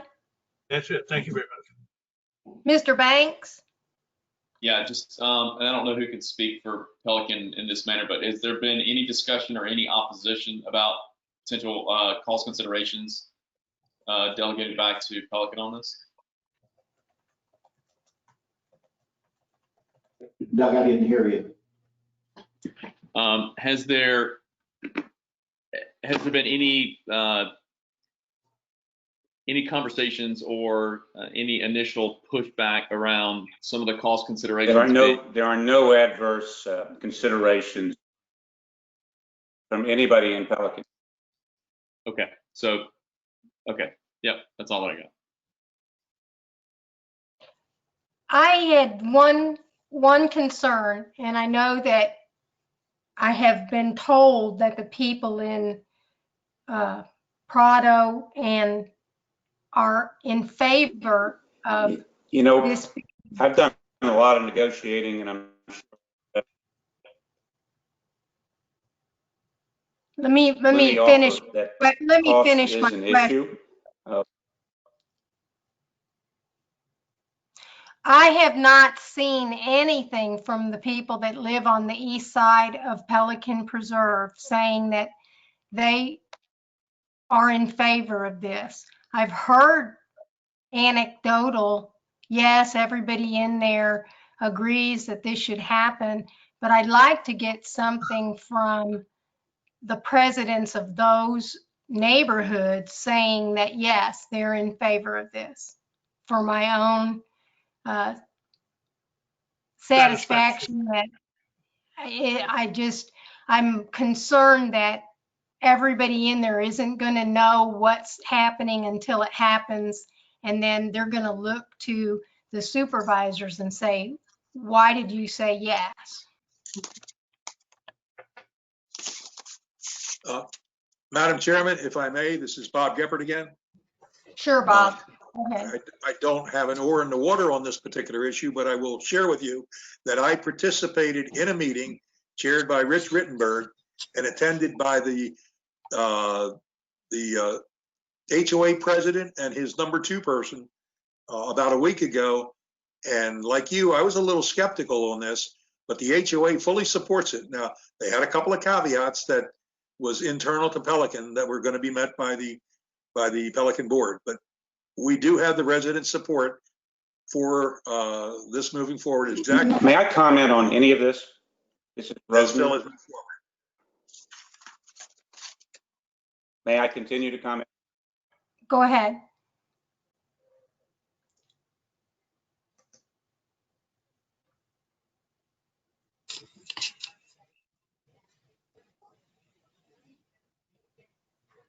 Bill, I think you have the floor.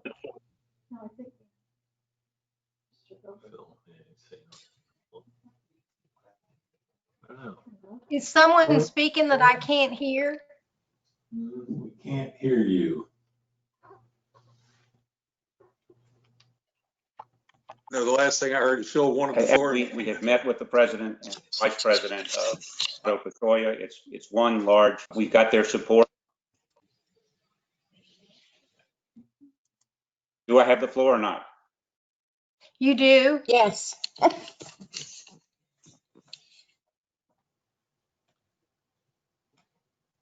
This is Philip Rovner. Do I have the floor? Yes, you do. Go You might ahead. be having technical difficulties, Phil, because you're coming in and out.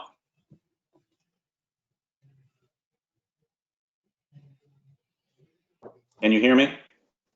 Yes.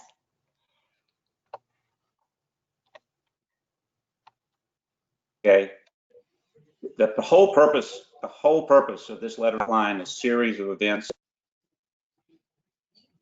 I don't know how to fix that.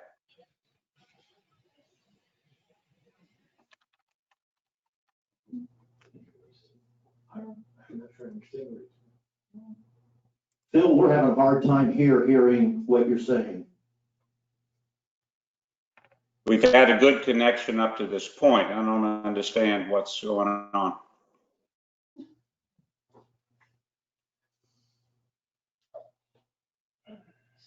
Madam Chair, what may be in order, at the risk of being presumptuous, I think what might be appropriate. I'm not saying anything right now. Let me suggest to you that a motion to continue with Mr. Tinkle and the attorney for the district and our attorney is the correct way to go forward from our perspective. Madam Chair, I was going to. Okay. I just would like to request something in writing, an email or something that we have on the record that lets the supervisors know that indeed the people in Pistoia and Prado are in favor of this. I would just like to have it in writing and not have it be hearsay. Madam Chairman, can I speak? certainly. I And just you want, are, my name's Teresa Phillips. I'm a member of PPAC. And I'm also a resident of Prado. And I Okay. know that at our board meeting that was conducted yesterday, it was We'll do it. discussed. We'll do it. Do whatever. And it is, the people of Prado want this to be done. and I thank you for reiterating that that's true. I still would just request it in writing from the presidents of the associations so that we have it on record. I understand. Yeah, what I would suggest, Madam Chairman, is that if the board's inclined to want to continue to proceed to work with the Pelican Reserve Community Association, that the board authorize the manager, council, and one designated board member to work with the attorney and the president of the Pelican Reserve Community Association to, number one, obtain the necessary letters to give the comfort to the board that the community is behind this.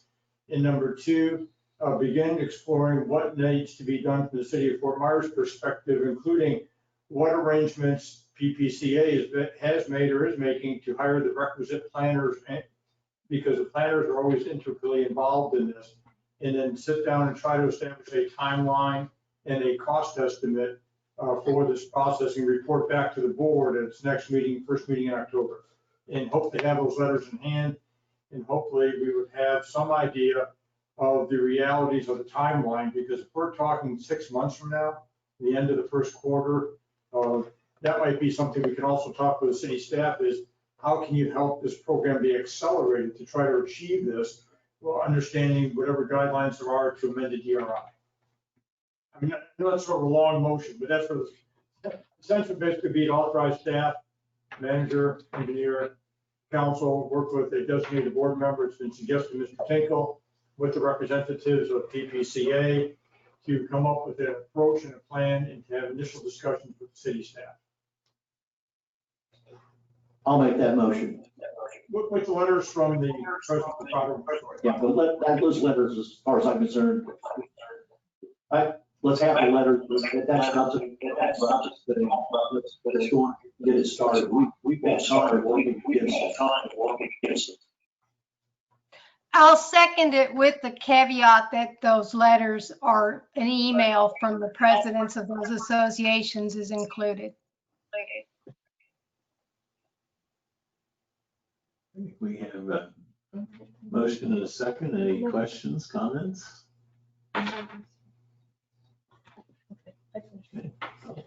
Madam Chair, you want me to call the vote? If no one has anything else to add, that's fine.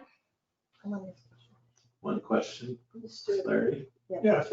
Is this agreeable? Because I know you had some questions. Oh, yes, ma'am. No, once again, it's not signing the letter of intent. It's an approach of how to move this forward together to see what the obstacles are, what the opportunities are, and to get a plan together, basically. Well, it's also to show that we need to be somewhat hand in hand going into a meeting with the city. I don't want to go in there, they say black, I say white, and vice versa, nor the attorneys do the same thing. Our whole deal is right now is to figure out a way to get them to accelerate the review and approval of this so it doesn't die. Thank you. Yes, ma'am. Okay, we have a motion and a second. I'll call the vote. Mrs. Flaherty? Yes. Mr. Guy? Yes. Mrs. Feinberg? Yes. Mr. Banks? Yes. Mr. Tinkle? Yes. Motion passes 5-0. Thank you very much, and thank you for your very good discussion on this. Appreciate it. What I will do is, I'm out of the office tomorrow, but I will contact Mr. Danzig, and then we'll try to find some time to huddle up first part of next week with Mr. Tinkle and Chris, and whoever's going to be on the PPCA side, and to set meetings with the city staff. Okay. Sounds good. Next item is, as it said, on September 14th, I received the Attorney General's opinion dated September 10th, 2020. And when I sent it out to the board, I indicated whether the board wanted to have a full discussion today or have a more detailed discussion at the next board meeting at the board's option. Whether we agree or disagree with the Attorney General's opinion, she has articulated her opinion on this issue. In one approach the board may want to take, if it wants to address the issues raised, it's a legislative fix for a lot of aspects of Chapter 190. And the legislative session begins March 21st, March of 2021, ends April 2021, begins March 2nd. Lee County has representatives that can be contacted. State Senator Kathleen Pasadolo out of Collier County, who I know very well, is the Senate Majority Leader this upcoming year. So we may want to have a more detailed discussion how the board wants to approach it, if they want to work with other CEDs to change legislation or just move on from this. Comments? I would like to move on and contact, so that maybe possibility to change that, so that the roads can be taken over by Stony Brook. I know that everybody agrees with that, but at least then Stony Brook will have total say of their gatehouse and everything. Yeah, I was a little flabbergasted by this whole thing, when in fact, and Tony, correct me if I'm not wrong, we do have the ability to give those roads to the county. And the county could give them to Stony Brook for $1. Under the statutes. So there's more than one way to skin the cat.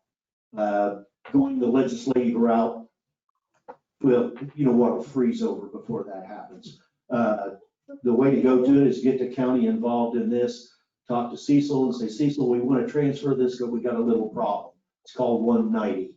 We'll give you Stony Brook roads, you turn around and give them to Stony Brook, and we do and accomplish the very thing that we were trying to do anyway.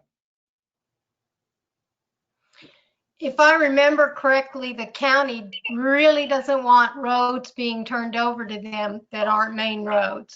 So It lasts for about 10 seconds. I don't believe that what you're suggesting will probably work. Yeah, that they would have to consent that they are going to accept them for all the period of time it takes for the ink to dry to transfer it on to Stony Brook. Although recognizing the county does not like gates on roads. Well, they're giving them to the HOA. That's the issue. It's nothing more than a vehicle to accomplish the same end.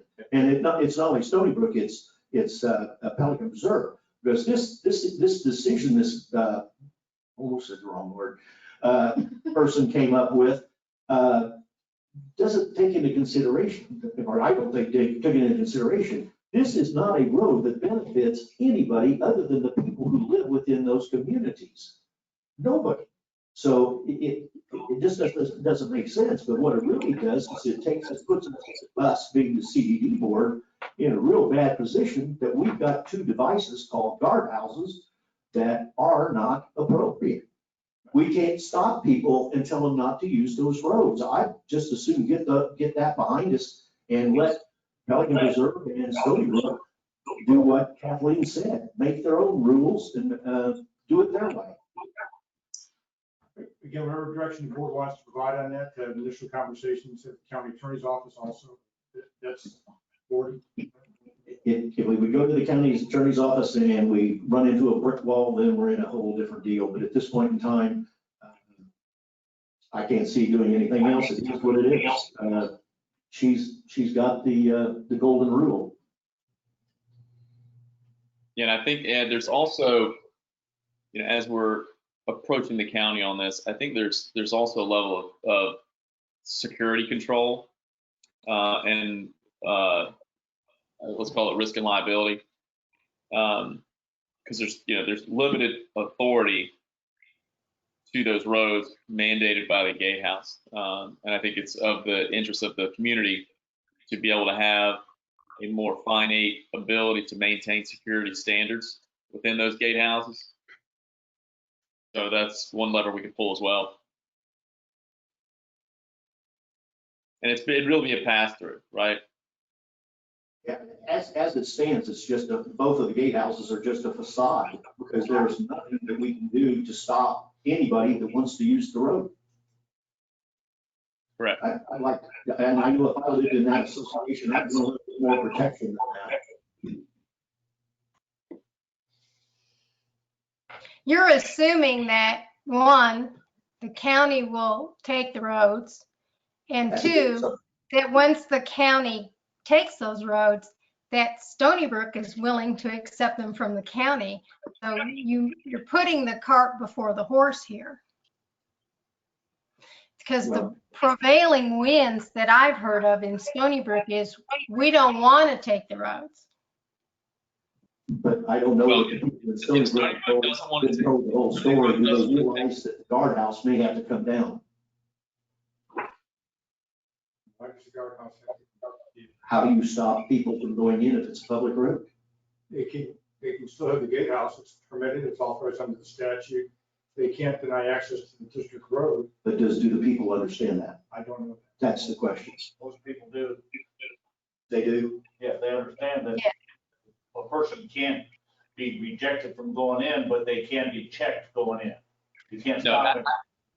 I disagree with that. I don't think people do understand. You mean like asking for a driver's license? Drivers are some kind of ID. I don't believe you can do that. You can ask, You but can ask for you can't ID. deny access if they don't want to give the license. That's right. But You don't have to give a driver's license, no. Okay, that's, Driver, you use, I go through, I use my CCW.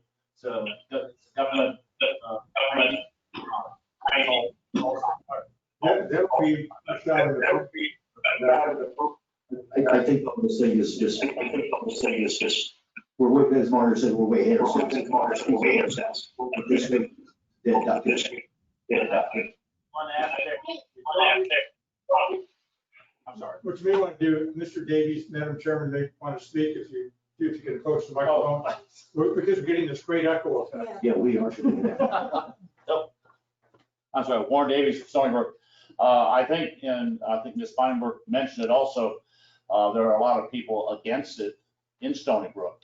And one meeting we had, we asked that specific question: if the Gateway offers it to Stony Brook, do they have to take it? And the answer was no, they'd have to have a vote for it first. So the residents would have a vote, do they not want to do that? And I think from the comments that most of us have heard, is now they're not really too much in favor of doing that. They like it the way it is right now. And that may be some old folks like myself have been there when 2006 and 2010 come and the bottom fell out, and we were losing about 30–40% of our assessments.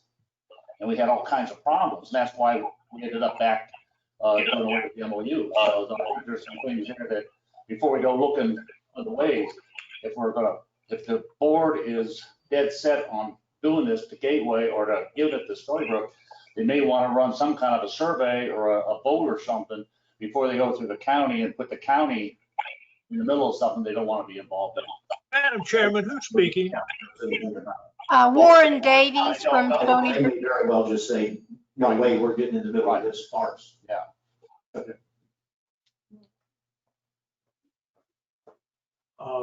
Nothing further on the agenda.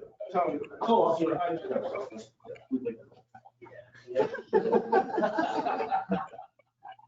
And I learned all about letters of intent by way of doing.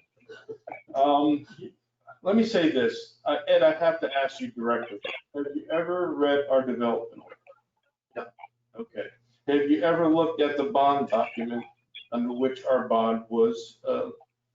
I have looked at that, yes. Joe, is that you, Joe McCulca? Yes, it is. I'm sorry. It's Joe McCulca.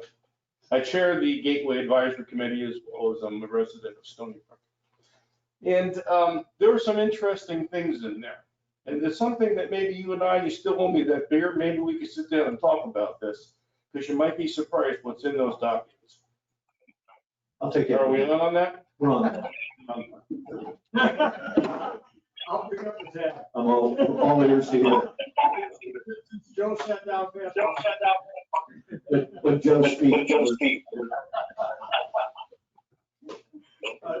Okay, that brings us to supervisor comment.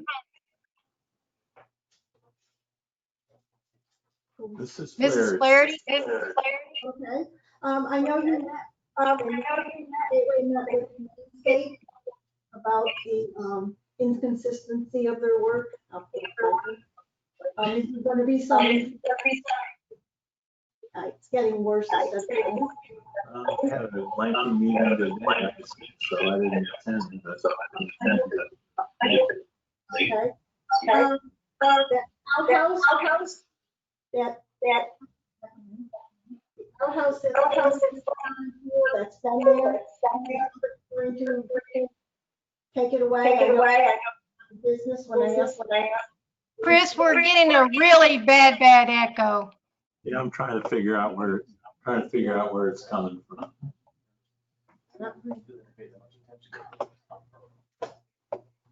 Hold on just one second. Joe McCullough wanted to speak. Okay, try it now. Grilled show. It's all Stony Brook's fault. Just take credit for it, Joe. All right, is it better now?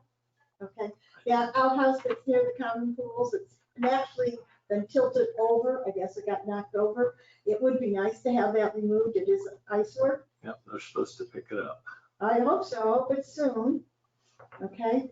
And I had given you something about irrigation and installing some sod and saying that in front of Magnolia Lakes. Sure, it was a bid from their contractor. Yeah, but now that the high school wants to put sod, maybe we should look into it because the high school's gonna pay for part of the sod, so it would be cheaper. And my last concern was the Christmas thing that you sent me information about. And we need to discuss this, okay, I think, whether to have it or not. And I'm for having something, and maybe we should do it at some kind of level. And Chris did email me their proposal to change things around a little bit, but I still think there should be some more tweaking of what we have at that Christmas event. Chris and I have been talking about different things so that it could still be held, but with a lot of safety issues if we are still in the same state. So. And the activities could be pared down, and there could be notices put up and masks distributed and signs about social distancing. We could change some of the activities so they weren't so congested. Some of the dancing and choral groups could be changed. The bottom line is we could do an event, move forward with it. But if we end up canceling after we sign the contract, we'll be liable for half the cost. And that event is about a $20,000 expenditure. Well, that's why I said if we tone it down, maybe we can bring down the price too. And as I said, there was fireworks. They can always still have the fireworks. People can stay in their cars and watch them. Because the fireworks can be seen all over. But I think that's something we need to discuss. Okay. That's all I have, Mrs. Feinberg. Okay, Mr. Banks, Nothing for me, thank you. Mr. Guy, Thank you, Madam Chairman. I want to thank all of the members for making an attempt to speak into their microphones and speak clearly. It's so hard to follow some of these when you're not in the room. And secondly, I want the attorney to tell me his impression of when the governor's rule allowing us to meet remotely continues or ends, seeing as that our next meeting is scheduled for October 1st. You must have been reading my mind, Mr. Guy, because that was one item I was going to mention, that right now, the ability to establish a quorum remotely expires at 12:01 a.m. on October 1st. And the governor has extended the declaration of emergency that started way back with 20-52 was the original executive order. The new executive order 20-213 has extended the declaration of emergency to basically midnight November 3rd, 12:01 a.m. November 4th. So I would not be surprised if, and I hope that the governor would extend the ability to meet remotely also. One thing that may be something worthwhile in the legislative session, even though, hell freezes over before some of the stuff gets done, is I think there might be a push to have legislation to provide a better mechanism for local governments to meet remotely in times of declared emergencies without having to constantly wait on the edge of the cliff, so to speak, as to whether or not the governor will extend an executive order. But I will keep you advised because I get the updates from other local government attorneys.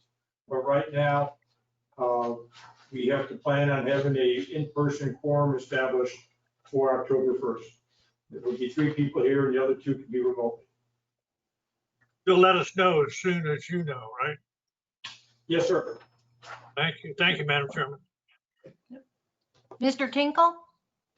Yes, just a couple of things. Chris, staff putting together an addendum on the pond maintenance, addressing all the issues that I sent on the letter a couple of weeks ago. Okay. The other one is, has staff received a copy of the revised plans, or at least I use that term revised because that's what I was told they were, revised plans showing the roundabout at the school? What I have as a set of plans that shows a roundabout is not what was built, and somebody made, I don't know if it was Flavia or somebody, that it was changed. I sent an email last week to Cecil and suggested that he take a drive over there, and he sent an email back to me as how did that happen? And my hit was, yeah, that's what I'd like to know. How did that happen? I think the design was changed. I think that thing's an abortion out there right now. And I think the last thing I'm glad, or the good thing about it is it isn't ours, it's the county's, and they accepted it. But if you drive that thing, something is wrong.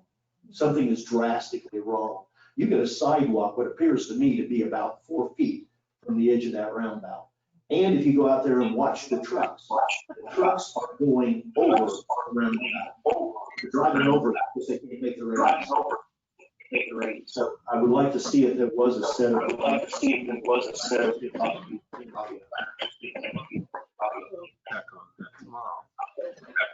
Chris? That's all I had. Okay. Chris, Flavia texted me that she wanted to speak. Ed, I don't know if Brian was able to send it to you, but I did receive the latest plans. And I didn't see any other changes, but I don't know if you have them or not. I mean, I'll be able to forward it to you if you want, or the whole staff, but I believe I sent it to Chris as well. Okay. Anything else, I guess? That leaves me, and I don't have anything to say, so I'll call the meeting adjourned at 5:30. Thank you. Thank you. Have a nice weekend, everybody.